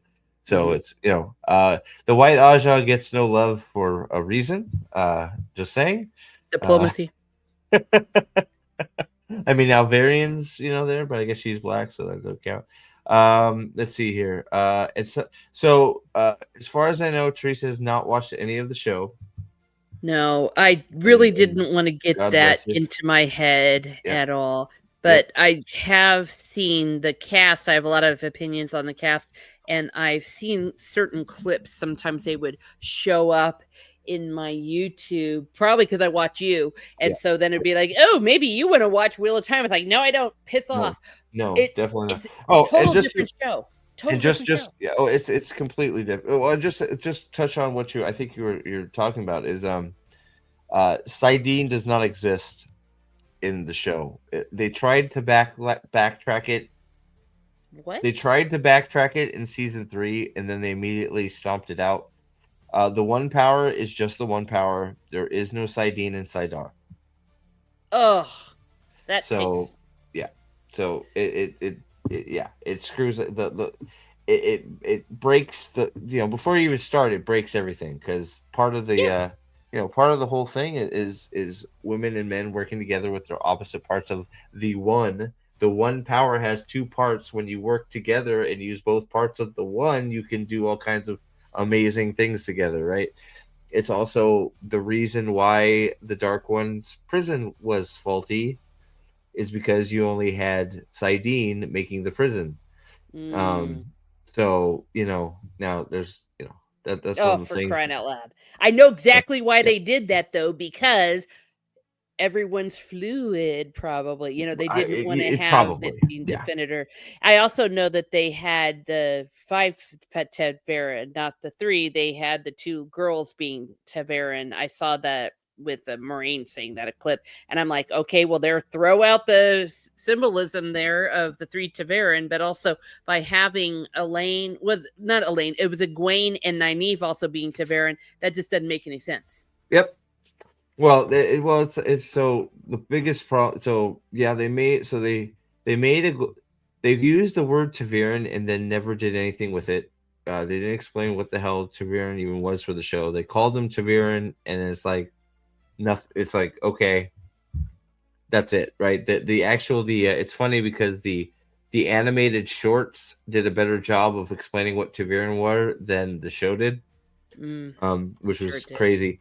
But then on top of it, of course, Nathan coming in hot with the, you know, Moraine coming and claiming that, there's, 5 potential dragons, and it can be, that was the other thing that broke pretty much everybody almost immediately was Moraine saying that the dragon could be a boy or a girl, which makes absolutely no sense. It's no sense at all. The show doesn't realize that the best possible thing that could happen to the world is for the dragon to be a girl, because then there's no risk of a breaking, there's no risk of insanity. That is why the cleansing in the book is such a big fucking deal. Yes, I was gonna say. Yes. Oh man. Well, and speaking of the cleansing and how important that was, there Yeah. was also a key shift that I forgot to bring up when Rand is on the mountain and like ranting and raving and if I almost saw it like it was his Lieutenant Dan. Do you remember in Lieutenant Dan during Forrest Gump when he's on top of the mast and Hmm. screaming at God and the Yeah. lightning strike like you'll never sink this boat, like he just had his showdown with God or whatever the one Oh, on the power top of was. Dragonmount, the veins of gold Yes, stuff. Yeah, that is some of that the best stuff, man. was that was amazing, and I guess when he kind of finally realized the purpose of it all, like, the purpose of it wasn't even necessarily that they succeed or something. I mean, it was I forget I don't know how to word it, but that he finally just kindly figured out that it was all for something better, I guess. I Yeah, It's hard no, to no, put into yeah, words. it's veins of gold was toxic masculinity. Really, Oh, maybe really. I think he's joking. I know he is. I know. Yeah, I great know. seeing it, but I love that. Well, for starters, I can relate to the why the my God, why have you forsaken me? Why is this happening? Why is this? Why? And the fact that The show I was created by a narcissistic retard who felt that it should all that who felt it should be all about gay fantasies. He literally, oh yeah, he literally said that. He's literally, now that's been canceled, he's come out and said that he wanted to make a show about a gay lead, um, a gay female lead, and that was his focus. And it's like, well, man, you're doing the wrong show, since the lead of the series is not gay or female. So uh, yeah. try again, buddy. Um, well, Well, one of my favorite things right after Veins of Gold is the fact that he just, when he confronts Egwene, um, right in the middle of her power base, and just makes her look like, just, well, basically shows that he's the man. It's one of Veins of Gold is great, but when he goes right into that room full of Aes Sedai, doesn't hold the power, just walks in there and is like, Egwene, I'm gonna break the seals. You have no choice in the matter. I just want to let you know. yeah. Anyone, peace out now. and walks out, and like her reaction to it is basically like, he wasn't holding the power, but even if I tried to, I don't think I could have stopped him. It's like, and then she proceeds to do exactly like, it's great because then she proceeds to do what Egwene does, which is she always thinks she's right. So she does exactly what Rand thought she would do, which was try to stop him from doing what he knew was right. So she gathers all these people into the place where he needs them to be, and then he goes, "Thanks, thanks for being predictable and gathering everybody for me. Here's the plan. Deal with it." And she's just like, "Oh." It's like, okay, Gwen, you're an idiot. Yeah. I Oh don't my know. god. I'm not a big Egwene fan. What like? But yeah. Well, a lot of love for the Veins of Gold. Yeah, Veins of Gold thing and Yeah, comments about Vietnam. Oh yeah, I was going to say the fact that Vietnam probably definitely had an impact on him, and the fact that he was able to come out of Vietnam and still believe that there was good in this world. To quote the movie from the Two Towers, "There's good yeah. in this world, and it's worth Worth fighting fighting for." for. Yep. Yes. Rand played Egwene like a fiddle. He 100% did. It's one of my favorite things in the, especially in those ending books. That, and then just like, I know the crafting of Perrin's hammer is very, very good. Oh, I Holy shit! that scene gives me chills every fucking time. Just him beating away, making that hammer. It's like, dude, Oh, what a that fucking scene. that was probably my favorite Perrin moment. I mean, Yeah. and oh, he was like in the zone. Well, it's And so good because like it's Neil, right? It's Neil that goes over and starts power rot. Like he just figures out right there how to make it power rot. And he's just like his parents just like clanging away on his hammer. And he just like starts like pouring one power into it, like and yeah, helping it. It's like, dude, what a fucking scene! It's so yeah. good. And then when it was So over, good. and he's like, everyone's like looking at me and stuff because everyone was like, "Holy Yeah, he shit!" just went And there were into it. Yeah, sparks like yeah. burning stuff all around him because of all the sparks that went everywhere. Yeah, well, Yeah, he's like in a trance, right? He's just yeah, like, that's and great. it's another big moment because that's the moment where they learn how to make power rot weapons, right? So it's like okay, time to up production. Let's get the good stuff going, right? Yeah, No more dull blades. We got this now, right? So yeah, it's very good. It's very good. Um, yeah. yeah. Do you have any? Well, let's see. So you said any favorite other favorite moments? You said the cleansing. Well, yeah, Anybody else got definitely the any other cleansing. questions too? I'll try and I'm trying to catch them all. But Yeah, sorry, go. I guess we haven't talked about Moghedien. I think that she's a pretty cool villain, So and so okay, so that favorite Forsaken. Would you say Moghedien's your favorite Forsaken? probably her or Lanfear, because Lanfear, she's something else. I'll just put it to you that So way. just why Moghedien? Well, Just first of curious. all, Just curious. I just think that she's just really cool because, first of all, she's just so damn evil, and the whole plot line where she got chained, or rather leashed, by the ladies, I just thought that was just pretty badass. And then when she tried to kill Nynaeve, I don't know. For some reason I just thought that she was just awesome. I just liked Mhm. her. Yeah. You know, that's fine. I mean, she's definitely one of she's one of the more she's different than the others, right? Because it's one of Hmm. those like she is not a brute force. She is definitely she's a spy master, right? So she's a shadow type person gathering hell basically a coward, right? I mean, Hmm. she's in the shadows gathering information, trying to use it against people. Um, you know, she's is it she's supposed to be just as good, if not better, in Tar than Lanfear. Hmm. I Oh forget yeah. if it's yeah. So, but yeah. Yeah. No, I get why that you like her. Um, I we, what would you say? And I will try not to bring it up again or too much. It's hard to avoid it. What would you say if a certain fight in Tanchico between Nynaeve and Moghedien is not in the show? Well, Can you believe that? How do you leave that scene out? I heard Moghedien, that I heard they left out Rand in the sky at the end of the Great Hunt. So oh holy yeah, crap. they were on a tower. Yeah, it was fine. Yeah, so if they Yeah. did that and they left out, well, they left out Well, somebody they because, fight the Turok. The Turok. You know, the Turok duel was Rand shooting fireballs at Turok and killing him. They didn't have a sword fight. oh, for crying Rand out just loud. walked up and said, and Turok pulls his sword out, and Rand's like, "Bye," and shoots a bunch of fireballs at him. It's like, okay, that was, wow, you're a coward, Rand. Good Yeah, well, job.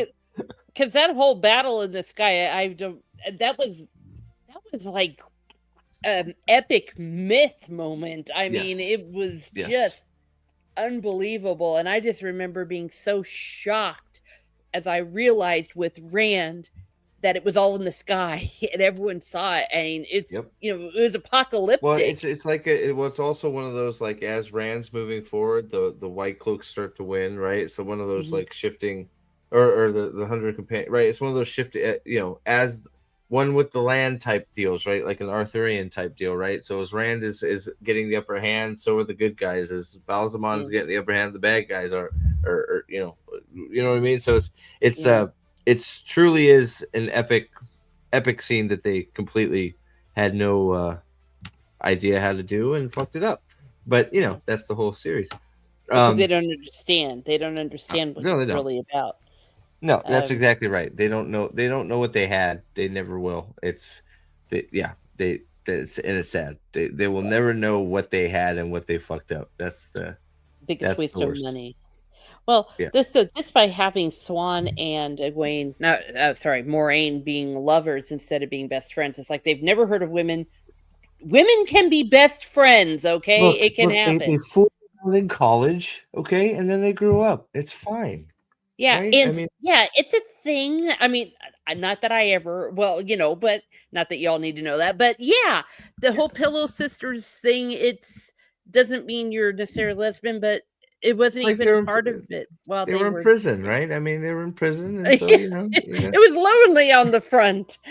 sometimes It's from a low low. But but at the end of the day, it was the great love for Moraine was Tom, and the great love for Swan was Gareth Bryn. And I'm thinking, did they not have those romances happen? I guess well, Gareth Gareth was Brand too. didn't exist. Well, of course, you can't There have a was no strong man. Gareth Brand, and Tom barely got any screen time. Tom doesn't show up till like episode 3, and then he disappears on episode 4. Oh, for crying out Yeah, so loud! Tom, Yeah. I think it's episode 4 or 5. He disappears, and then he's gone till season 3. Mm. And they killed Loyal twice. So Oh yeah, I've heard. Well, and I've seen Loyal. I'm speaking of the casting. How could you make somebody look so terrible? I just can't even imagine. And the costumes were horrible. And I mean, I'm sure people talk about the fact that the races didn't make sense, especially because you had a diverse world already. And that's the hugest problem with the thing. The girl the so I 100% being as the most powerful people in the world are women. It's a matriarchal society, in my opinion. mhm, People will fight me on that. I don't understand. You got the White Tower, which is a full, the most powerful organization in the world is all women. Andor is led by a queen. Um, Carhian in the books is initially, well, wait, is it a king in the books? I forget. yeah, But but the big definitely it was the a most female powerful power. women, the most powerful people in the Aiel society are the wise women. The Hmm. clan chiefs defer to the women. So it's mostly it's a world that is powerful women are in charge. And then so you have that already, so you have your girl power element already baked in, so you don't really have to do all the bullshit they did No, because it's already there. And then on top of that, so is the diversity. There's diversity all over the fucking place. You just chose not to do it correctly. You just pick a race of people and put them in. You have the Aiel be a certain race of people. You have the Borderlanders be a certain race. The Andorans be a certain race. The Sean Chan be a certain race, right? Then when that person shows up on screen, you're like, I know that's a Borderlander. That's awesome, yeah. Well, and the right? Aiel had the red hair. That was the whole thing about Right. Rand. He looked like an Aiel, Yep. but Well, and that's when, like, when you get to Tarvalin and you see all those different diverse groups of people in that one city, you're like, oh shit, that's a major metropolitan city. And then when you're in the Two Rivers and it's not like that, you're like, oh, that's a little podunk backwater town, right? They just don't understand it. They don't care. It is a yeah, king, right? It's sort yeah, that's what I thought. a Yeah, king. Yeah. because Tom kills that bitch. Yeah, I forgot. Um, Well, and not just that. One thing that struck me is that not only did they have racial diversity where they didn't need to have it with the main characters, they also either chose the ugliest people or made good-looking people ugly. I yes, mean, 100%. they went out of their way. When I saw Nynaeve and when I saw Egwene, I was like, they didn't do their makeup. They had the least attractive hair. They were ugly women, Look, even and maybe the yeah, actresses are pretty in real life, but I everything mean, about them was ugly. yeah, that, and I don't think most of them don't match the characters. I No. think the closest one is maybe Elaine, the woman they cast for Elaine, and Yes. there are many scenes where they go out of their way to make her look bad. Yeah. And The then of course, hair. oh, I don't Oh, know if you know this, Rand. So you know how obviously Rand is Elaine and Navi are Rand's bitches, right? Along with mhm. Min. I shouldn't. Sorry, I know what you mean. That they were in love. female love They were sister interest. wives. You know that they're lesbian lovers in this show.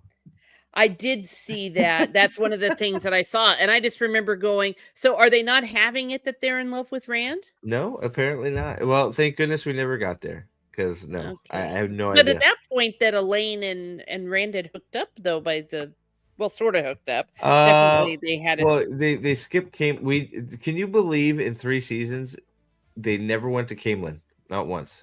oh, for crying out loud. Yeah, they didn't go to Camelin.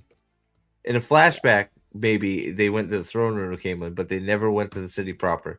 It's wild. But Stig says The Legend of the Seeker, Shannara, Game of Thrones, The Witcher, Wheel of Time, Disney, Star Wars, Rings of Power.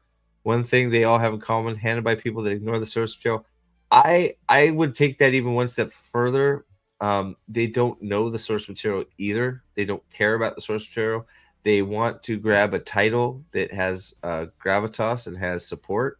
They want to use that name and then change it. It's like all of it's like I say about geek culture. The worst thing that happened was it got popular because you got all these posers and these wannabes in here going, "Oh, I read a wiki, so now I'm an expert, and we should change everything." And it's Mhm. like you're not really, you don't even like this stuff. You don't know what the fuck you're talking about. Yeah. Um, was Camelin ever mentioned? I don't even know if the word Camelin was said. That is actually a good point, SB. I don't even know if Camelin was mentioned once. That Yeah. is crazy. They may have called Morghese the Queen of Camelin, maybe, but that's it. Yeah. Um, Well, and from what I saw of her, the actress that they got to play her and Elaine, well, and Rand looked like he was supposed to be from the real Aiel, but beyond that, yeah, no yeah. one else was really. The Dragon Reborn is in Tarvalin twice. Oh, Yeah, problem. yeah. Um, okay. So, here's another. So this was another long debated uh topic. I would love to see if you have an opinion on. When a certain Forsaken Asmodean was killed, did you have an opinion who did it immediately? No, I had no idea, and still to this day, I don't quite know. I think it was Lanfear, wasn't it? Who did Okay, it? I love you. We can end right there. Yeah. Okay. Good night, everybody. So Oh, okay, okay. Well, no, hey, no, no, you're a because married okay, man, aren't you? so there were hold on.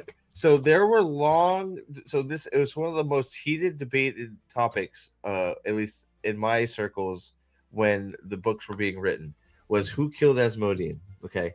Mhm. Now the biggest problem with who they revealed it to be was, one, I still think it's horseshit. But two, they revealed it in the what is it, the epilogue, not even the epilogue, in the glossary in the back. So I think it's in the glossary of, which book is in the glossary of which book, I don't know. It's in I the glossary. It's revealed in the glossary of one of the books under G. You look at Grendel or something like that, or it's oh, either, or and it says killed Asmodean in Camelin or some shit like that. I forget which book it is, but it's in the glossary that they put the mystery to rest. And oh, for all I crying out remember is being, it may have been, was it Crossroads? so it was Grindel. Okay, my fault. I don't know why I thought it was Lan well, who knows? So it's Lanfear's always the It answer to makes everything sense to of me. Lanfear because it makes sense that Lanfear. Yeah. Yes, you think it's Lanfear because it makes sense to be Lanfear. The only thing, so I fought long and hard coming up with theories of how it could have been Lanfear. The biggest sticking point is we don't know how the fins worked back when I was formulating theories, because at that point, she was through the doorway.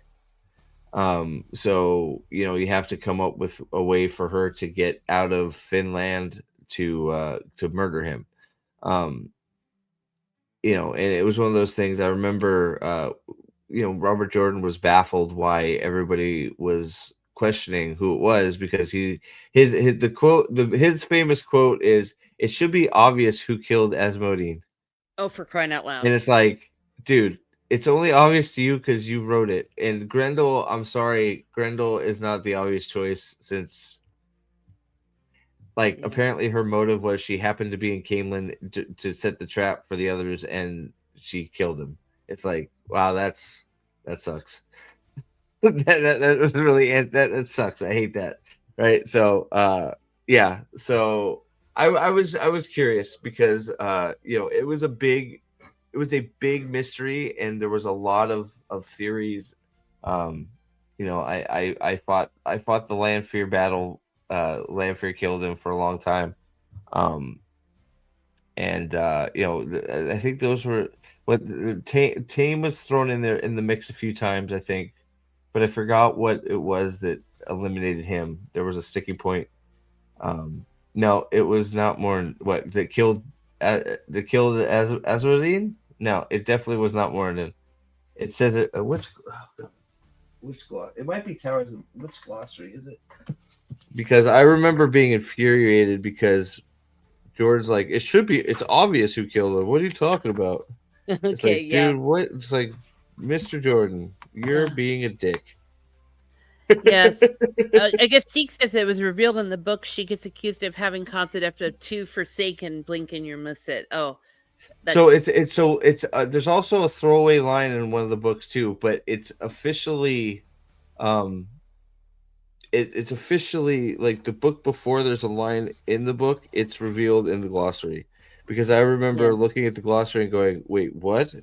Yeah, I think Um I was shown that too, and I should have missed. Can't believe I forgot that because I like Lanfear. Here it is. So yeah, it's so Towers of Midnight, Grendel, one of the Forsaken, once known as Camaril Maradin Nidar, a noted ascetic. I can't read, sorry. She was the second of the Forsaken to decide to serve the Dark One, a ruthless killer. She was responsible for the deaths of Arengar and Asmodine, and for the destruction of Masana. Her present circumstances are uncertain. That's how it was revealed that she was Asmodine's killer. Well, I'll be damned. There we And are. I couldn't believe it. I was so pissed. And I got it shoved in my face so many times because I fought the Lanfear battle so hard. Mm. Oh my god. Grendel's solution works if you assume that it was one of the Forsaken and then picked the most probable one. It definitely wasn't beyond a reasonable doubt. Yeah, yeah, I mean, if you it's basically it works if you go, well, I guess who had opportunity? And Mhm. that's why Lanfear doesn't work, because at least that's why people say Lanfear doesn't work, because she was in the Finns. But my fight with that was always, well, we don't, she could have wished to go kill Asmodine. You don't know, but when it's on Yeah. the page like that, it's hard to deny. Yeah, Grendel killed Asmodine. I will never agree with it, but yeah. Yeah. I think it was revealed earlier in that book itself when Shadowharn, I think, was it's something like that. It's like a throwaway line. You're right, Stig. I don't remember if it's in that one or the next book. It might be earlier in that book. It's just like it's not even definitively said, but it's like some throwaway line. It's like, wait, what the fuck are you talking about? And Yeah. it's just like, yeah. So, There's a part of me that wonders if Robert Jordan was just minding his own business and just wrote that and then was maybe. going, oh shit, when everyone got obsessed over it. It's like it Well, wasn't supposed to be a big deal. it's the same thing with the Tame thing, right? It sort of goes down that same road as the Tame deal. It's like him going, "Fuck, you guys guessed it. I don't want you guys to be able to guess that shit. I'm changing it." Right? Mhm. It's like, fuck you, man. we like. Yeah. It's like, don't change it. We like that. It's Don't. kind of like cheating almost. It's like Yeah, it especially is since it's a cheating. mystery. 100%. It's cheating. Oh my goodness gracious. Yeah. Varen might be, well. That Varen is a great character, so Mhm. I don't disagree with that choice. Varen is fantastic. I think she's even better on a reread, to be honest, just because you're sort of looking for things she's doing. Yeah. Um, let's see here. Is there well, I guess is there anything that we haven't covered yet that is sticking out in your brain Yeah, that I'm trying to think about what did you think? What so how what are your feelings on Do My as Wells? Because I know that's oh, that was amazing. I mean, I just loved everything about it, and that was the first time that we saw the Ashaman oh fighting, And when they Yes. showed up and then they put the dragon banner up, oh, it was so epic. Yeah, the drag, like it's still one of my big sticking points to this day that I can't just like go online and buy a dragon banner. Uh, Oh, I mean, sort of, you'd have to go to Etsy to get it, but you know what I mean. It's like dragon yeah. banner. Just the idea of a dragon banner. I don't know why I feel like it's such a cool idea, and then just Oh, like, uh, the whole Rand's the box trauma that comes from that. oh gosh, yeah. The trauma he feels, and that is a direct result of Elida's ignorance. Yeah, what a bitch. Yeah, and the I, fact that when he burst out, it was so powerful that he stilled like the women all around him. well, I think when he stilled three and killed, Might have yeah, been. he Yeah. stilled a few and killed a few instantly. I think it was. Yeah. It I mean, it was horrible what they did to him. It was torture, and I the whole boxing again, that made me think of some Vietnam stuff because Yeah. when they would put them out in the hot boxes. And So here's a difficult question: Falme or Dumais as well? Which one do you think's a better fight? If you had to pick one, which one which one the which one do you think is a better I guess which battle did you enjoy more? And that's a hard question because they're both great. And then yeah, you so have like kneel before the Lord Dragon or you shall be knelt is one of the most epic lines in the oh, fucking series. But hell yes. it's Hell one of the yes. it's one of the best lines that like fucking Tame says that and you're like, I don't care if Ooh. you're a bad guy, Tame. I love you. Yes, yes, Well, absolutely. at that point, you Tame is just like Tame's like you're getting a little weird feeling about Tame, but you don't really know definitively that he's a bad guy.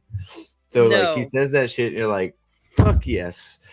Yeah. We see, and you don't know if part of time is the way he is because he had his whole thing about being a man that could channel, so you don't know Yeah. if that just made him sort of Well, harsh. it could Um be a little crazy, right? You don't know. precisely, but yes, I got to agree. When I read that, that was amazing. Probably at the end of the day, I would have to say the one from the Great Hunt because when Matt Was it just blew, stilling? Did he just still a few? Okay, that's I couldn't remember if he killed any or if it was just he stilled some instantly because they were I holding remember like him stilling, but yeah. yeah. Okay, my But I bad. bowed down before the prophet of the dragon. But it was so epic Oh, when Matt I'm finally wrong blew, so much. Don't bother on me. Like, when Matt blew the horn. Oh yeah. my gosh! And then the heroes of old came alive. The Mm. legends. Ooh, you know what? Hold on a second. Keep Oh keep going. man! Keep going. Don't hold on a So second. that part, I mean, that just stuck with me so much. And that was also the first time that they flew the banner of the dragon. I think it was Matt that did it. Like they So, had like oh a god, little no. So makeshift you're thing. talking about Falme. So Falme, he blows the horn. Lewis Theron shows up. He talks. He greets Lewis Theron, which is fucking Rand, and he's like, I think he greets Matt, the horn sounder, and then he looks at Perrin and calls him the banner, his banner man, and fucking Perrin just instantly grabs a fucking like he just grabs a Oh tree branch and he fucking puts the dragon banner on it, and it's like, dude, we are so fucking yes! here. It's like, and like one of my favorite parts of that whole thing is fucking Hurin. Oh yeah! Hurin is just this fucking sniffer he's got this fucking what his oh god, what's the weapon he's got? It's the shield breaker, the sword breaker. So he's got this thieves weapon. It's just a sword breaker. He's just a sniffer. He's like a force thief catcher, right? He's like not a soldier at all, right? And Archer Hawkwing is there with fucking these legends and Rand, Perrin, and Matt, and fucking Hurin's like, you are fucking crazy if I'm not charging into battle with the fucking Archer Hawkwing in the Dragon Yes! Board. And Archer Hawkwing looks at her and is like, you may join our ranks. And it's like, you may join the ranks of the 100 companions. And something like that. It's like, what? It's like, dude, what the fuck? That is so good. Like, Yes! Yes! You Hurin see, is that's just what I was like, about ready to say. yeah, So it's so even good. though the Durance Wells things or whatever, Do My Wealth was really cool. Don't get me wrong, Oh, but yeah.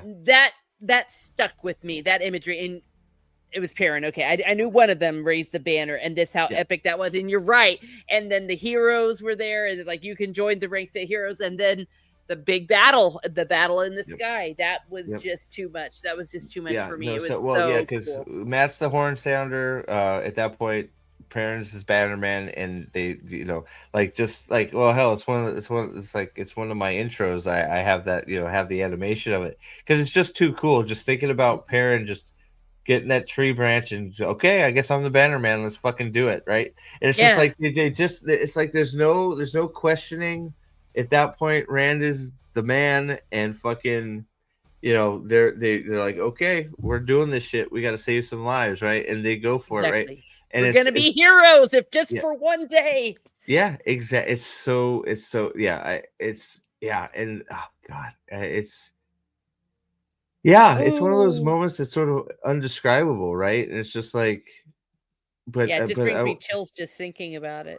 it does, right? It's one of those, and then you got and then all the things that come from that single battle, right? You got Jeff dies, and you got the misreporting to the White Cloaks that make the White Cloaks the enemy of Perrin for most Hmm. of the series. Yeah, Um, bastards. Child Bayar, the rat bastard. Oh, sorry. Uh, yeah, it's just like it's just yeah, almost. It's just I don't know. It's such a feel good moment, right? It's just Hmm. the best. I don't even know how else to, It's just It's like it's they so good, realize they're living in a legend. right? Yeah, and It's you're right. true, all of it. Why it's like comparing like it's hard to compare those two moments because Dumais Wells is good in its own right, Mhm.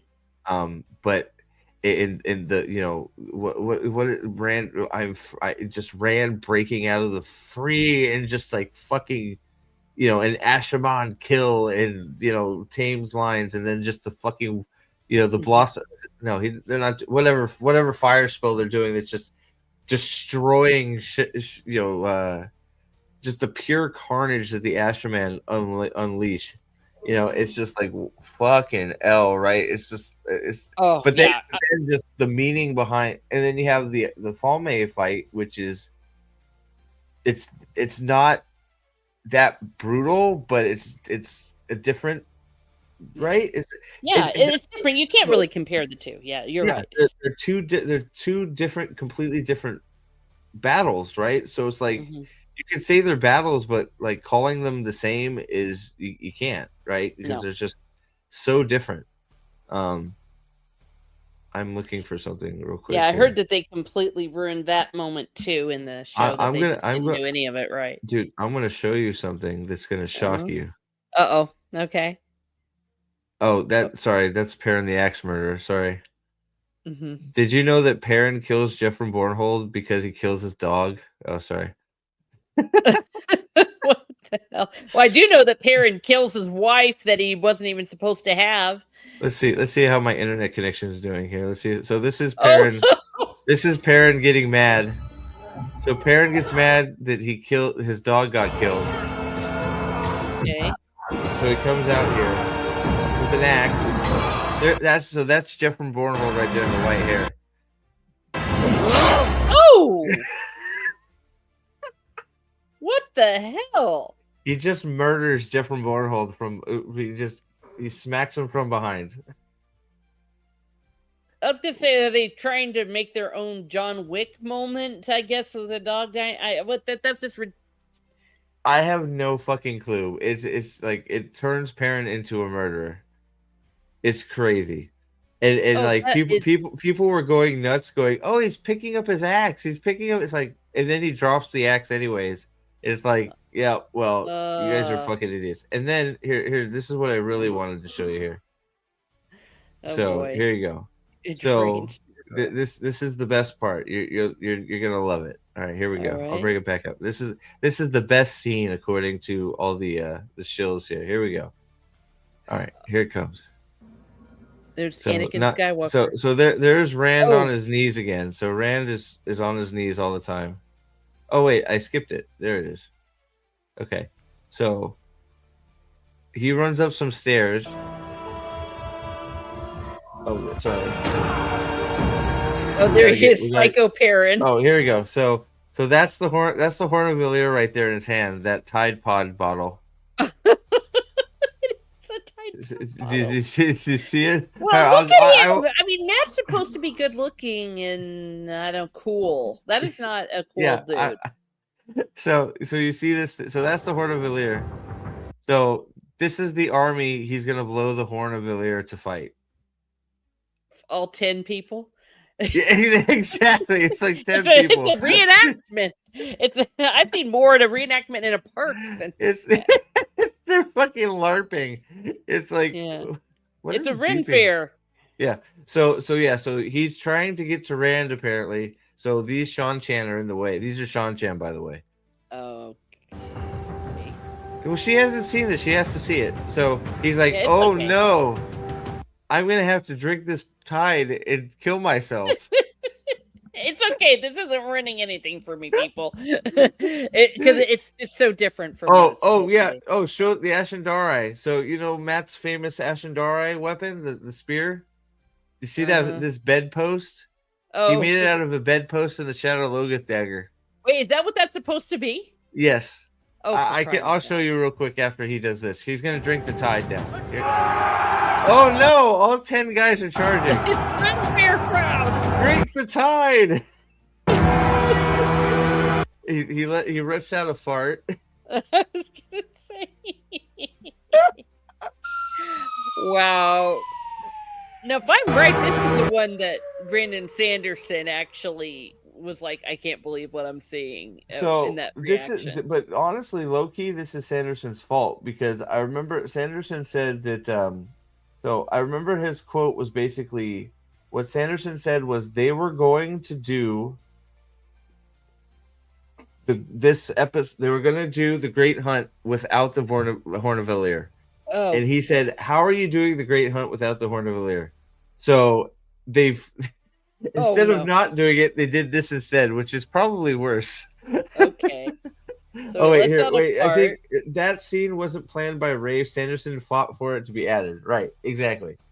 So here you have all 4. Wait till you see the. Wait, sorry, Trip. Oh. It's got to be done. It's got to be done. Oh, now they went to slow mo. So they go to slow mo. I'm gonna skip it because it goes to slow mo. So he drank the tide. It goes to slow mo, and then we're still in slow mo. Oh, here we go. He's like, why isn't this tide killing me yet? He's in shock that the tide hasn't killed him. I remember. Oh, now I remember. Oh yeah, that's right. He remembers. He was a hero of the Horn all along. Oh, the tide is kicking in. Listen to that music. Oh my gosh. And then we get the circus freaks come out of the clouds. Wait, those are the heroes? Yes, these are the heroes. Okay, yeah, you see, this isn't ruining anything. Oh my gosh, it's like 5 of them. I skipped the hero slow-mo. So apparently Uno, who sucked on a horn, is a hero too. But look at these people. Oh, it still says, right. Hey, look, it's Archer Hawkening. It still says Archer Hawkening. Oh my goodness gracious. It's Archer Hawkening. Alex got it. There you go. Look at these clowns. That's supposed to be, that's Brigida. Oh, you've got to be kidding me. And by the way, the show fucking, sorry, I have to say it. The show fuckers are tried so hard to say that Uno was Gadel Kane. Okay. And it's like, shut the fuck up. You don't even know who Gadel Kane is. Wait, okay. So sorry. And I swear we're going to get back to the book stuff after this. I swear. But she has to see this. So that's Brigida. Yeah. Then we get into like the insane clown posse. I have no idea what is going on with these 3 people. What? I was gonna say, what is going on here? You see, and this is supposed to be a great moment, and all you're doing is going, "What the hell am I looking at?" What is going on here? For lack of a better word, they're supposed to be looking like a bunch of old badasses. Norse, Yes, like King Arthur exactly. types, or the Vikings of age and the Yeah. Greek gods. Oh, I gotta keep it on because he.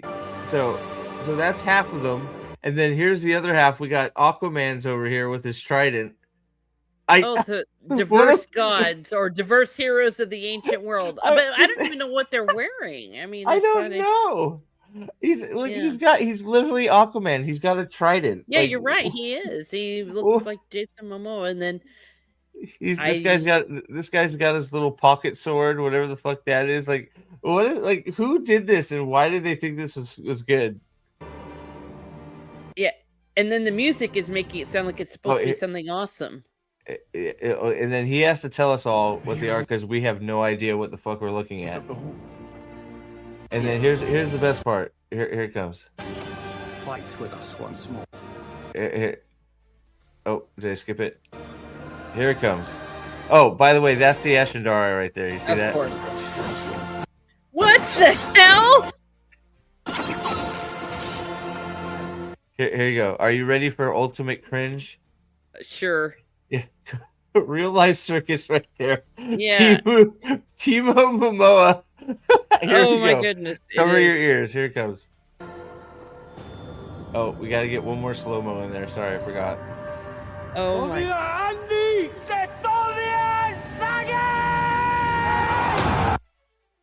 Okay. So that's supposed to be him in the old language. Yeah, that's supposed to be him saying his famous Doviande se Tobias again line. Time to toss the dice. Wow. Oh, do you guys really want me to show her that?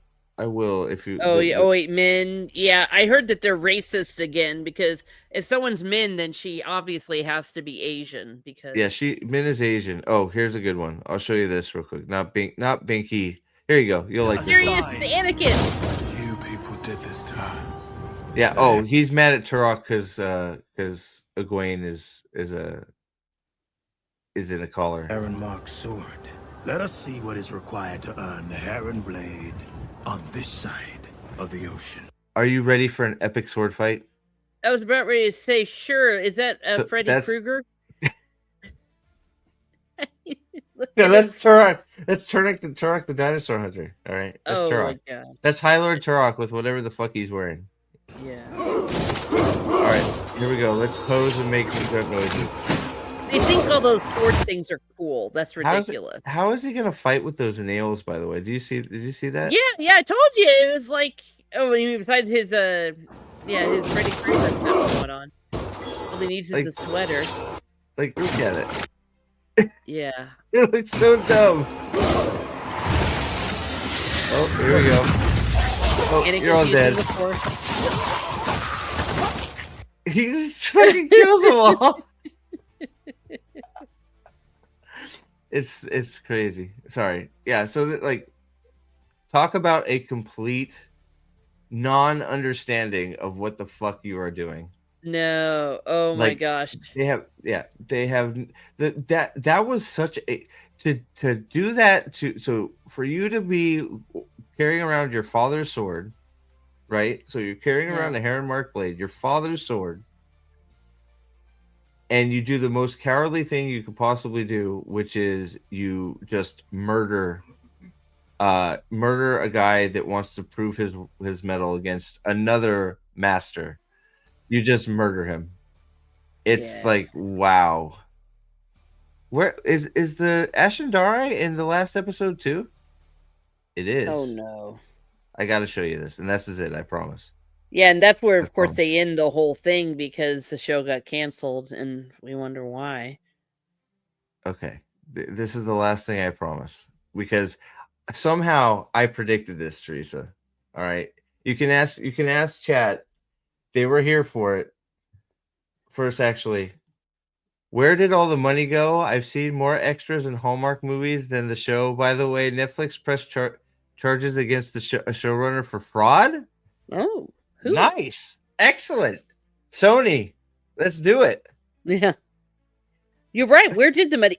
Hey, I would watch Hallmark, and I do watch Hallmark shows 10 times more than I watch this crap. Oh, it's yeah. I mean, at least you get to see some like good-looking people. Yeah. Have fun together, and they love There's each other, and it's structure like, to the story. yeah, There's a no, it's like, yeah, logic. exactly. No, I'm right there with you. I think you're giving Hallmark a bad name. They were, but yeah, but good point though. I know that they had all of that money, and then it looks like they went to a Ren fair and Nobody knows grabbed. where, so they completely wasted it on like who knows what. I would love to see the cost, like, yeah, I would love to see where it went. That's what I would love to know, because I have no idea where it went. But here we go. This is the last one we'll show, and we'll go back to talking about the good stuff. Yeah. So if you guys got any questions, build them up. I don't know, and if I'm keeping you too long, please just say Oh so. yeah. Oh sure. Yeah. Um, And I guess I shouldn't say the being too harsh on the Ren Fair people, but I'm just saying it in the sense of it looks like they just grabbed some reenactors, because Ren Fair people and any reenactors would have had a lot more dignity than what we just saw. Oh yeah, 100% right. So, all right, here we go. This is the last thing I'll show you. Here we go. Okay. So this is Matt. Patton Fane, by the way, I want to ask you about Patton Fane, but Patton Fane has just left the Shadowloga dagger in the room with him for some reason. So Patton Fane has given up the dagger. So he grabs a pole off of the bedpost. Apparently, this is supposed to be a crafting montage. Okay. Okay.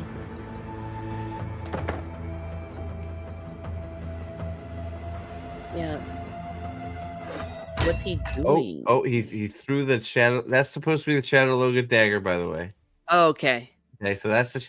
It doesn't look like it at all, but that's the Shadowloga dagger.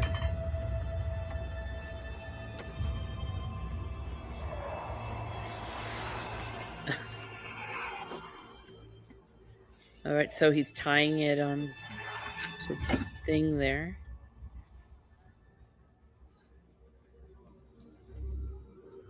What the hell am I walking? That's his Ashendari right there. Oh, for crying He out put the loud. Shadowloga dagger on the end of a bedpost and tied it with some sheets. And they're trying the to make best- it look like it's a great moment. Yeah, and here's the best part. Watch this. This is good. This is awesome. I skipped it. Sorry. I didn't know how far down it was. Oh. He now takes his Shadowloga dagger on a bedpost.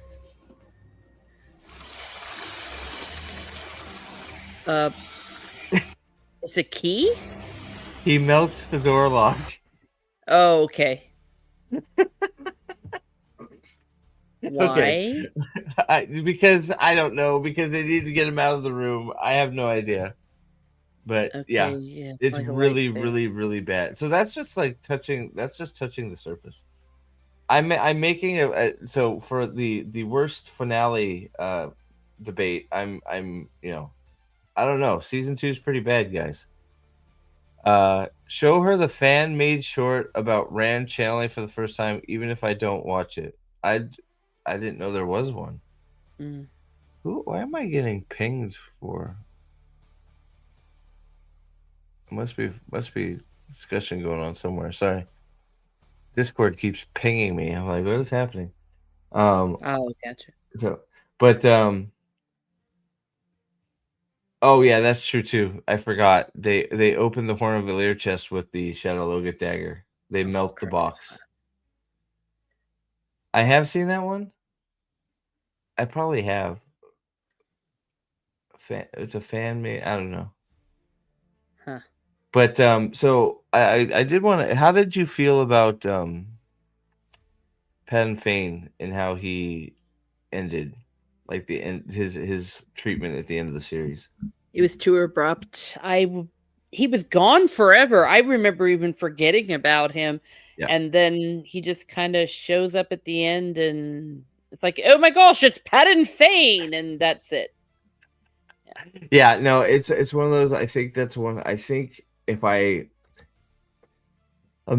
major complaint for the end is Patton Fane. I feel like sort of got forgotten, and just sort of like it was sort of an afterthought. It was like, oh shoot, we need to address Patton Fane, and we haven't set up any of it, right?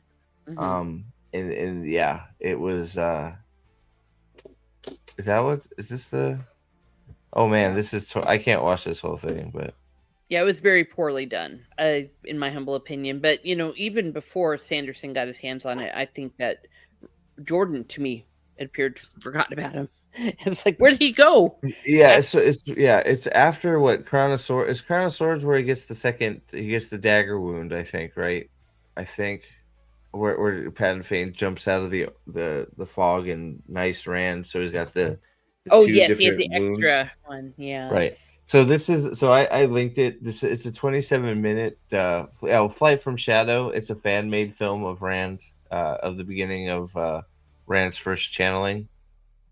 So it's if you have some spare time, it's worth a watch. It's actually pretty well done for Okay. it just being a fan film. But yeah, there's a few Wheel of Time fan things out there that are pretty good. What is that? What is it? Oh God, which one's the one that does the sword forms? There's a sword form channel that breaks down and practices the sword forms of the Wheel of Time. It's like yeah, it's pretty cool. By the Heron or something like that, or I forget what it's called, but sorry. Oh, Flight from Shadow is the Play for Your Supper chapter in Eye of the World. There you go. Thank you, Nathan.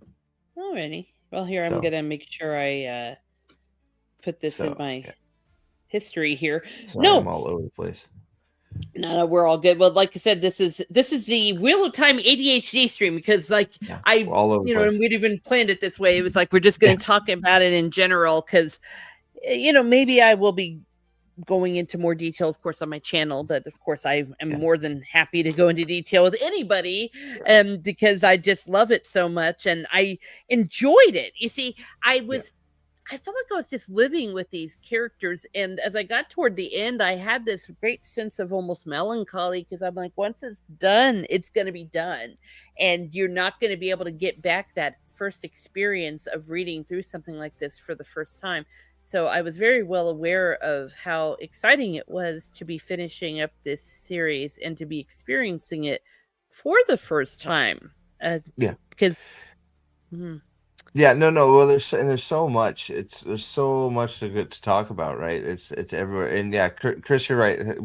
Yeah, I did see you there. How you doing, Chris? Good to see you, buddy. Yeah, that's right. The when it gets the second dagger wound, that's what gives Rand the idea of how to cleanse Sidene, because the two wounds are basically like they both won't heal and they both don't like each other. I forgot that's how he gets the idea of using My shadow. cuts eat each other. Yeah, my two wounds that won't heal don't like each other. Yeah. There's war. Yeah. Yeah, well, I'll tell you man. what. I forgot to talk a little bit about Lan. Now, I thought he was a little bit of a stoic character. I mean, obviously that's who he was supposed to be. I'm still not entirely sure why he likes Nynaeve, but hell, I guess he does. But you can't choose who you love, I suppose. But I thought it was I felt it was sort of like it builds eventually, but like I felt like too like I didn't pick up on all that immediately either. Like it took the like I didn't find their sort of connection obvious in the first few books. yeah. But Eventually it does, it gets, they do a little better job obviously, but yeah, I'm with you. How did you feel about so how did you feel about, I guess, how do I want to word this? Nynaeve, that's another reason I think I like Nynaeve more than, like, for instance, Egwene, because Nynaeve was making real new discoveries while Egwene was cheating and getting them from Mogideon. So, like, because, like, for instance, like, how did you feel when, like, what was your first, like, your snap reaction? Did you think that Nynaeve was going to figure out how to cure Stilling? I did not. I think that was kind of cool that she did, and that gave them all a heads up. I think for me, the more exciting part was when she finally got control of her power. I think that was when I first started to warm a little bit to her. When she figured out how to the whole got over the whole anger block. Anger, thing. yeah, like she didn't have to be anger, yeah. And it was when she was gonna die, and I thought that was sweet. And then Lan pulled her out. Okay, I love the romance, and then they got married, and yeah, I like that, and I also like the way at the end No, with that's Lan. it's a great moment. Like she figures it Mhm. out, and she's like, "All right, give me the fucking bond, bitch, or I'll kill you." And right, it's like, oh shit, right? Yeah. So it's like Pat, that you're holding my bond. Give it. Yeah, exactly. He's mine. Screw you, you Healing dumb Balefire bitches. was pretty. Yeah, that was interesting. But it's one of those like I actually I need to read that scene a few more times too. But it does make sense because like the whole series is about like yin and yang, and everything has an opposite. So it does make sense that there would be an opposite to Balefire. So it which was promptly discovered and undiscovered in the same moment because she died. Yeah. Oops. Oopsies. Yeah. Yes. But I thought it was pretty cool at the end with Lan as he was going about doing what he was supposed to be doing, and people just kept joining him. And he's like, "No, I don't want an army." And then they're like, "No, I will fight with you." And they just kept coming anyways. And then finally at the end, he just said, "Off, fuck it," and raised the banners like, "Okay, let's go. Who's with me?" I thought that was pretty So cool with yeah. Lynn. So wait. So did she? I forgot. For some reason. So she did she? I forgot. Did she puzzle out that Rand was traveling, and then she figured it out? So yeah. Yeah. I'll score that one to her. But she was taking credit for a lot of stuff that she was being told how to do. God. I thought for some reason I thought she was given hint on how to do traveling, but I could be wrong. I'm not remembering right. All I know is Nynaeve not only figured out how to cure stilling in men and women. Well, actually, no. Did she? She Flynn did found the cure women, for all stealing. right? And then she figured out how to cure madness, which I think was even crazier. Yeah, haha. Yeah, So and yeah, no, she I is haven't like. reread the books yet, so I'm going to be starting. Someone asked me Good. that in the chat. Yeah. Oh yeah, that she just finished, man. Yeah, she's got to digest. Yes.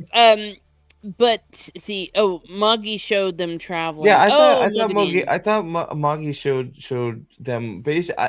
See, I could be wrong. I'd have to look it back up because I wouldn't fight to death over it. But I thought Mogideon showed most of the things that Egwene was taking credit for, like traveling, was Mogideon showing them how to do it.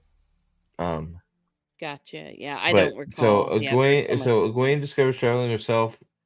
Okay, so I don't remember. Yeah. I don't remember that. So I'd have to look back. So Yeah, and the Cad Swain I thought was pretty cool. showed Is it? advanced forms of traveling. Okay. Okay. I honestly don't remember. So Yeah. Everybody Google.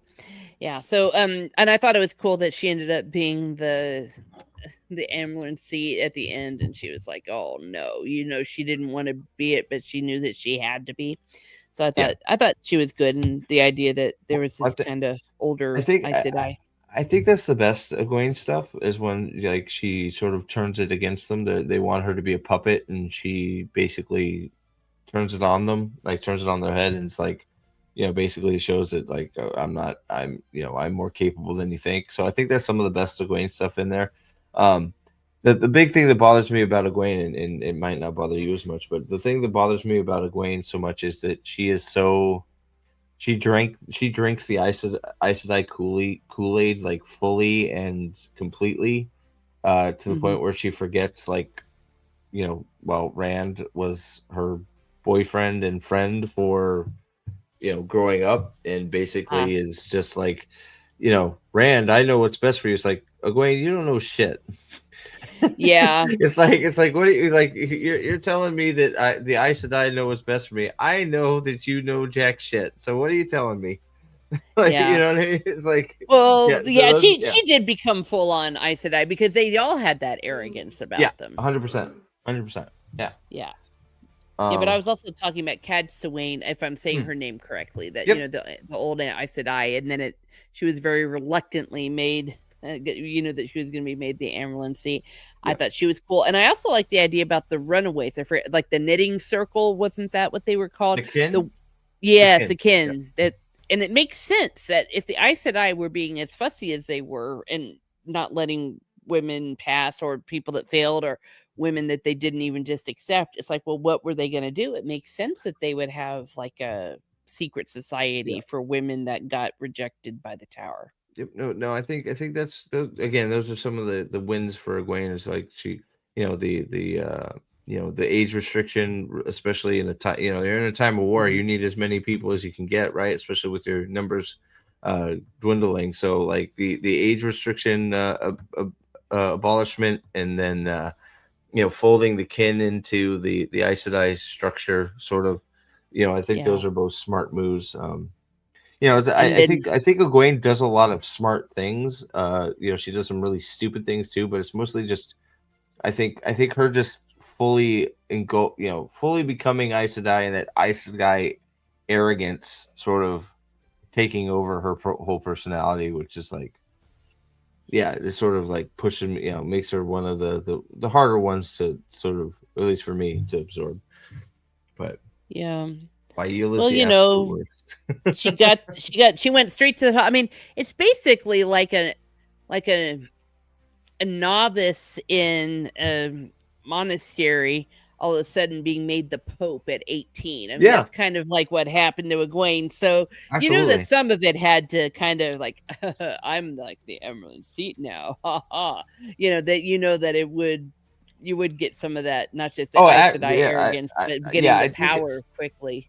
I think it's intended, probably, so I don't, I think some of the arrogance and all that, I think that's the intent, and sort of for us to be like, ooh, who do you think you are, sort of, right? I think that's all, personally, I think that's all, and it's like supposed to be our intended reaction to Egwene. I think, there's, I have my own issues. I know there's a lot of Elaine defenders out there, but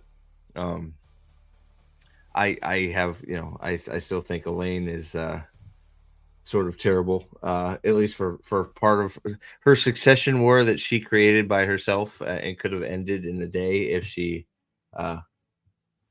wasn't so stubborn. But I guess we had to prove with Andoran lives that she was the rightful ruler, I guess. That's one of the things that always bothers me in the series, is the fact that Rand basically gifted her the city, free of any war, to just go and take the throne that is rightfully hers, by the way. There should be, she shouldn't have had to fight a succession war. Morghese is her mother, and her mother is presumed dead. The crown should go to her. Right. So the succession war did nothing but weaken the good guys, and I think that a lot of that is laid at Elaine's feet. So I think, so I don't know.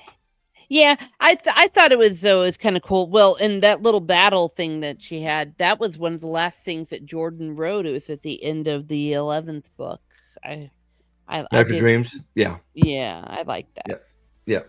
I think that, is that when she gets captured? Wait, Elaine? Yeah.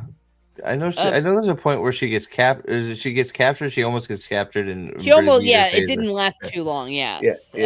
But there was. Good night, Nate.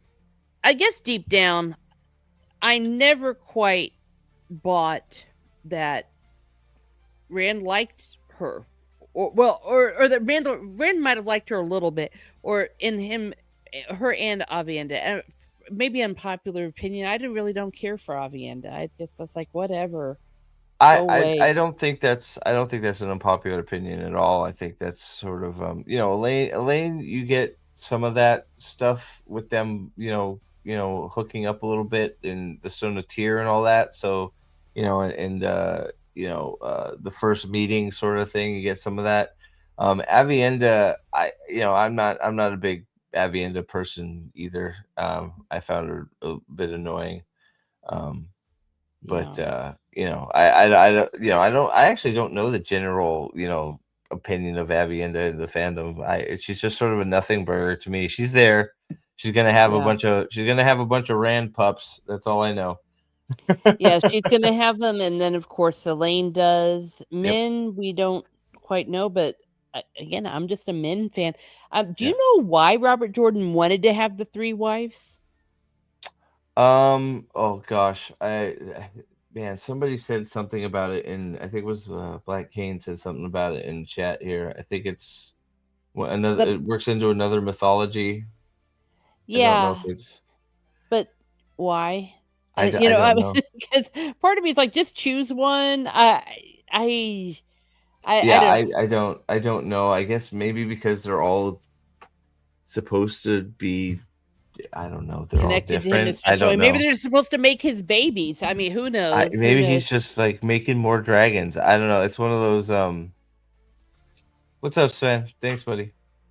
Um Yeah, I don't know. I don't know if it's just like they're supposed to each be a different personality or type, because obviously Elaine, Min, and Avienda are all very different to each other. Mhm. So I think that might be part of it. They're all supposed to benefit him in different ways, and maybe I don't know. Yeah. Or maybe he's just spreading his seed throughout the land. I don't know. Yeah. I didn't hate it, but I didn't necessarily like it, I Yeah, I get suppose. that. I get I mean, that. and this is something that they explored in shows like Big Love. The women can never really share a man. It's Oh, just that's all yeah. there is to it. There's just too much jealousy, and I know that they were kind of making it like, well, we're not really jealous. We understand this. I'm like, and when Elaine said to Avienda, you have my blessing to go to him tonight, and Yeah, it's like, it's a little bit weird. yeah, Yeah. it's weird, and ultimately, even when women say, no, no, I'm okay with it, we're Well, not. they work hard to make it feel like ideal society is like that, but it's like, okay, maybe fine, ideal society is like that, but Andorran society sure isn't, Mm-mm. and Min, uh, yeah, Min sure isn't, and I know they sort of do the whole, sister thing, the thing they do to make them first sisters or whatever to connect them, but yeah, it's a little bit of a hard hurdle to get over, but it's one of those, most of his time is spent with men. He bangs the other two. Yeah. That sounds really bad, but that's Yeah, sort of I what mean, to me, happens, I just right? felt like he had more of a connection, by the end with, men. Rich It's guys have multiple women all the time. Well, true. he is the richest guy, and that's true. Another Yeah, user said maiden, mother, and crone. Okay, yeah. so that makes Perhaps, sense. except for the fact that they're all the same age, but, well, any analogy is going to be Abby imperfect. would be the crone. There you go. Oh, oh dear. But, Oh yeah, yeah. of So, course, they uglified her in the TV show oh as god, well, they and everybody. It's ridiculous. It's ridiculous. These are all supposed to be just like gorgeous women, and they're just not. yeah. It's very. I don't know. It's sad. They're doing it with everything. It's what's wrong with what's wrong with beautiful women and good looking men. Like, Yeah, I don't I care mean, we that wanna Henry look Cavill is fucking. I'd probably do things to Henry Cavill. I don't know. Right? I mean, Jesus Christ. Like, that's, it's like, what's wrong with that? I don't, come on. I I don't know. yeah. Well, That used to be the they thing, had right? good-looking It's people, like yeah. Hollywood stars were supposed to be like this thing you aspire to be that you never could, right? It's just Well like they're these beautiful people, right? That's just like, not well, anymore, I and you guess. just wanna it's just pleasant to look at pleasant-looking people. I mean, the chick who they got to play Moraine, her name slips my brain, I keep Rosamund Pike. yeah, Rosamund Pike. She's Yeah, gorgeous, even though, as she ages, she's gorgeous. They went out of their way to make her look ugly. When you look yeah, at her makeup, it's like, let's make this beautiful woman as plain as we can. So yep, it was like it was on purpose. And it's like, yeah, listen, okay, maybe in real life, like when I'm wearing my Walmart clothes, yeah, maybe I don't look too great, but you know what? Most of the time, you kind of yeah.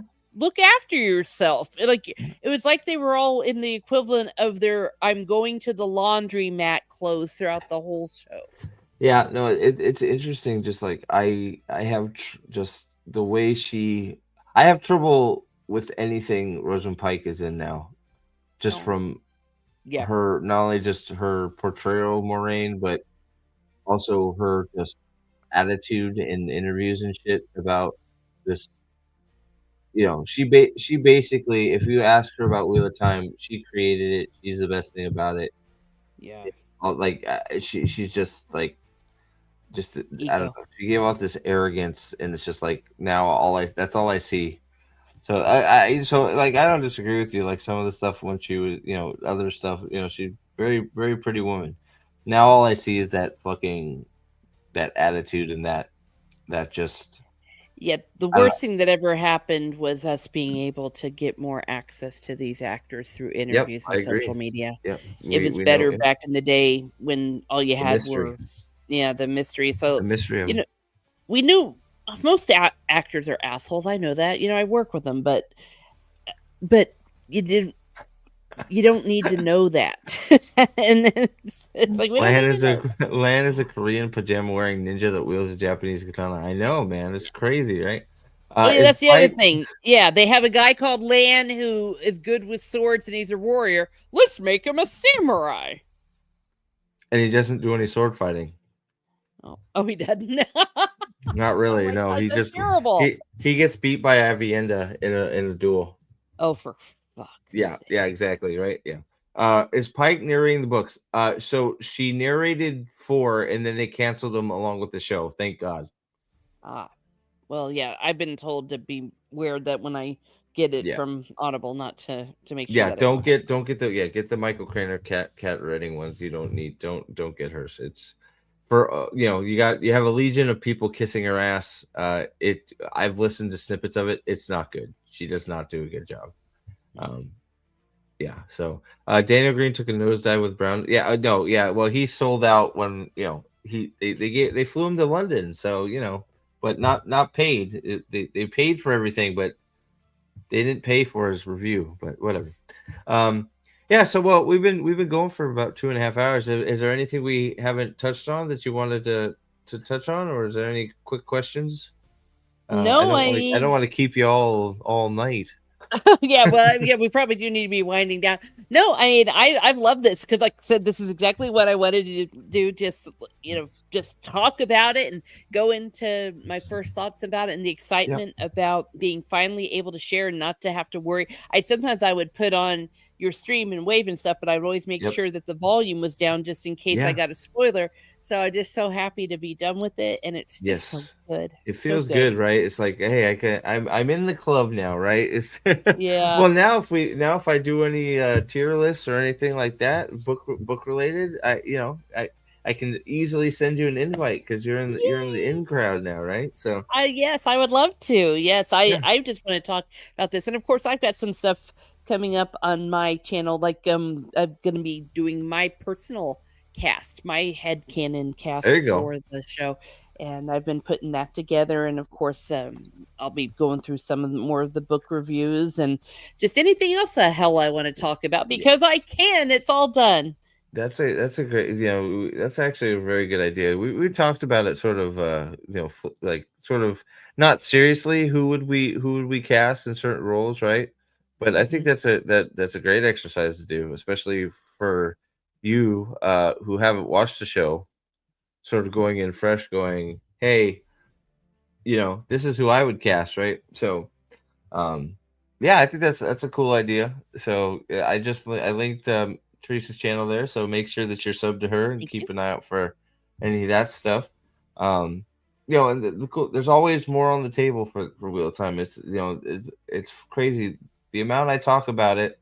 There's still always stuff to talk about. Um, Yeah. I got here's a parting. Are you going to?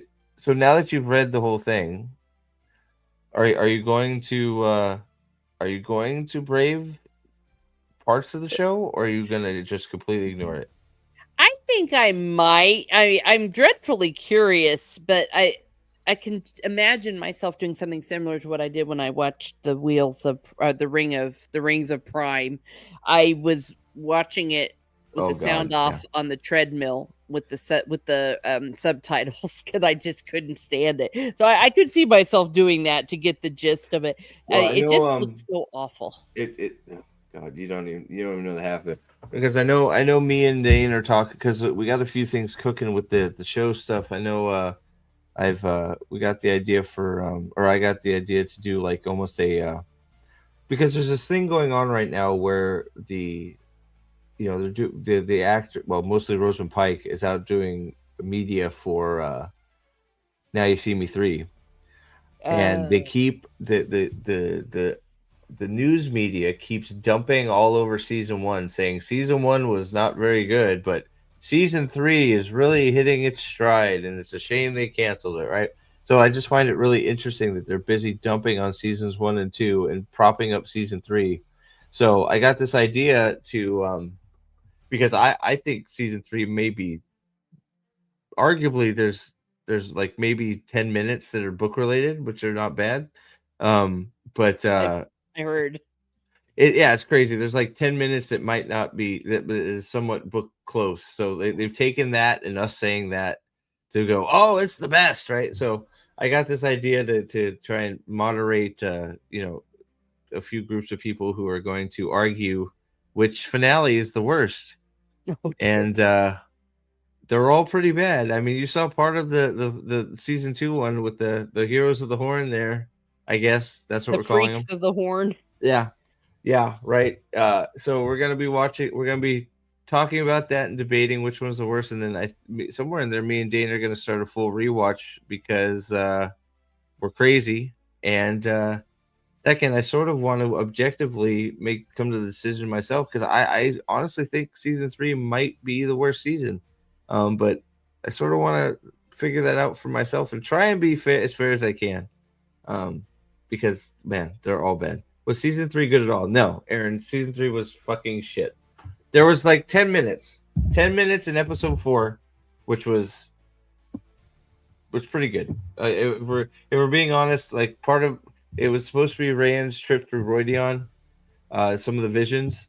It's like maybe 10, 15 minutes that's passable, and some of it okay, not bad. If the whole show was that 10 minutes, we'd probably be happy. That's basically what we came away with it. If they did put that much effort into the whole show with that 10 minutes of Roydion and Rand, then the show probably would have been 10 times better. But it's a fleeting 10 minutes, and then it goes right back to bullshit. So it's not good. Not good at all. Rand doesn't fight in Roydion. Mogideon doesn't fight Nynaeve. They never go to the Stone of Tyr. They never go to Camelin. Just to list a few. Oh, gee, yeah. I mean, it's well, just the very fact that I know that they killed Swan Sant at the end Yep. of the show, and they killed Loyal. Well, they killed him twice. I Twice. think this time he was supposed to really be dead. Do you think that they just were trying to trim I have down the no plot? idea. They might have brought him back after season 4 because he breaks the bridge in the ways and falls to his death apparently. And it's like, you guys don't realize that he's falling forever, right? There's no bottom to the ways. So literally, Loyal is falling in the ways until he starves to death. That's just horrible. Yeah, It's So- terrible, and it's like they don't think about this shit. It's like, there's no bottom to that. There's no bottom. Like, you guys are horrible people. yeah. Well, they It's have gotta be that, the and worst. I know that they did a thing where Moraine loses her powers and then regains them, which of course is ridiculous because that So what cheapens they do, Nynaeve thing. yeah. So what they do is at the end of season 1, they have Ishmael do a thing to her. You're supposed to think it's a red herring. It's one of those like, oh, watch and see what happens, right? You're supposed to think she was stilled, but by the end of season 2, is it season 2 by the end of season 2? I don't know. Wait, I don't know. Season by the end of season 3? No, she's not. I don't know. So he basically, I don't know. It's all running together now. Sorry. No, it is season 2. So basically, you're supposed to think she's stilled, but really, he just shielded her from the power and tied a knot. To explain this, they make it so knot tying is a lost talent from the Age of Legends. Oh my gosh. So tying a weave off is now a talent. It's not something that every Aes Sedai does all the fucking time. I was gonna It's say like, that's a very basic thing they yeah, do. tying off. Yeah, I mean that's what they make. Put a ward up, they tie it off. They, it's like it's a very basic thing for an Aes Sedai to do is tying off a weave. Yeah, it makes it less strong, but they all can. They all, yeah, tying off a weave is something they all do. It's not a big Okay. deal. So And then they have Lan explain how to untie the weave. Lan, the warder who can't channel.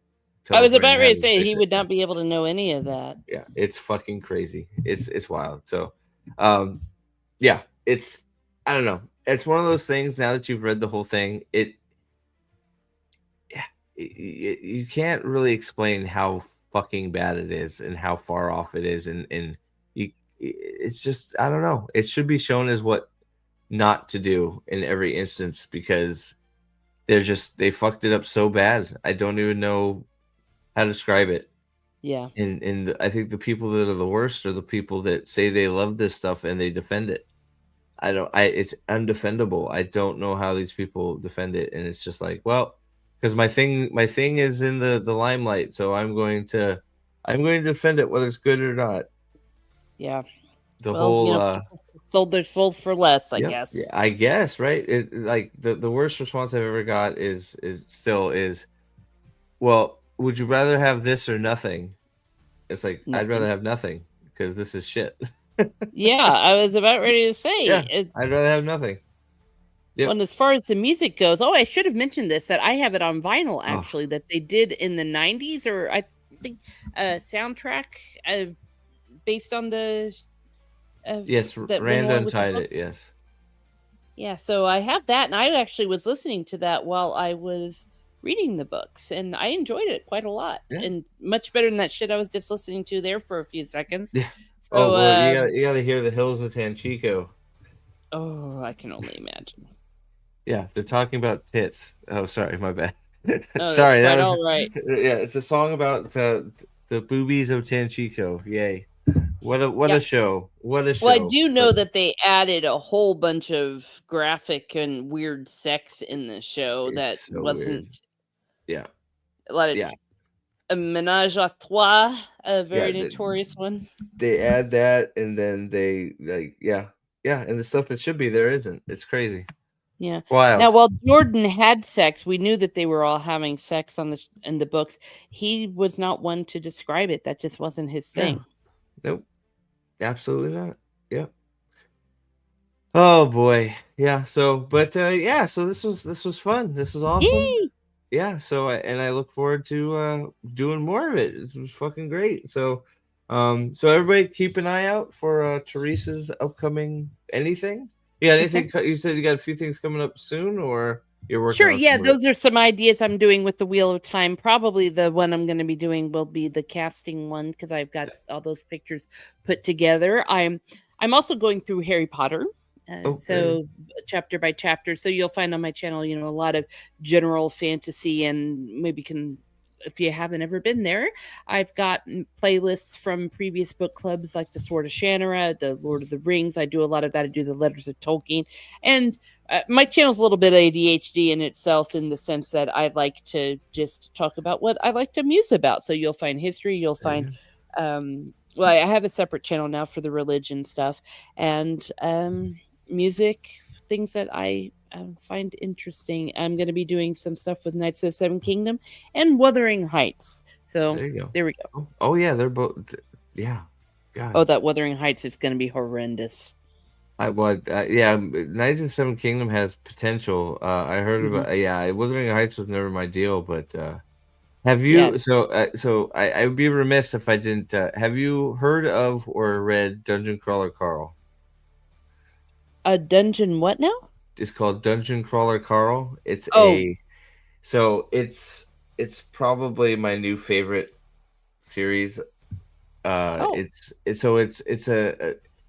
a fantasy. It falls in the lit RPG category of I guess books, which is like supposed to be like a game based story, but I personally put it in the like the fantasy sci-fi genre. It's some of the best stuff. Like I basically suggest it to everybody. If you're looking for something to read, give the first book a shot, because you'll know pretty quickly if it's for you or not. It is the guy that does the voice recording for it on Audible is amazing. He's the best he's the best audio guy. Jeff Hayes. Yeah, Jeff Hayes. He's the best audiobook author or I guess reader. I don't know the best way to put it. He does all the voices. He's fucking amazing.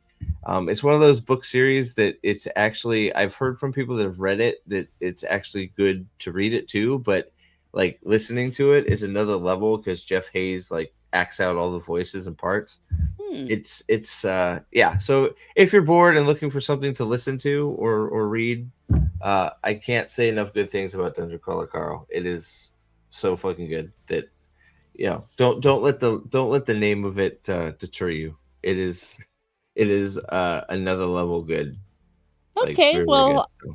I'll put that on my list of things to read. Right now, I'm reading through some of the Forgotten Realms of Dritz books by R.A. Salvatore because I wanted something a little lighter. I also have the Dresden Files. I am going to be reading through some of those. We're plowing through Dresden too. Both Dritz I need to do myself. Dresden is freaking amazing. Love Dresden. Yeah. But yeah, no, it's I have yet to find a person that hasn't so anybody that I've suggested Carl to that has started it has gone through all 7 books immediately. Wow. It's pretty wild. All right, well maybe I'll give it a try. I know I prop it up pretty high, but I think it is an experience. It's really good. And Trip's saying good things. So Trip doesn't say good things about hardly anything. Well, there we are. All right, guys. Well, thank you all for being here. Teresa, thank you very much for being here. Everybody go check out Teresa's channel. And we'll see y'all soon for whatever the hell next I do. Who knows, right? So thank you all for being here. And we will see you soon. Okay. Bye, everyone. Good night.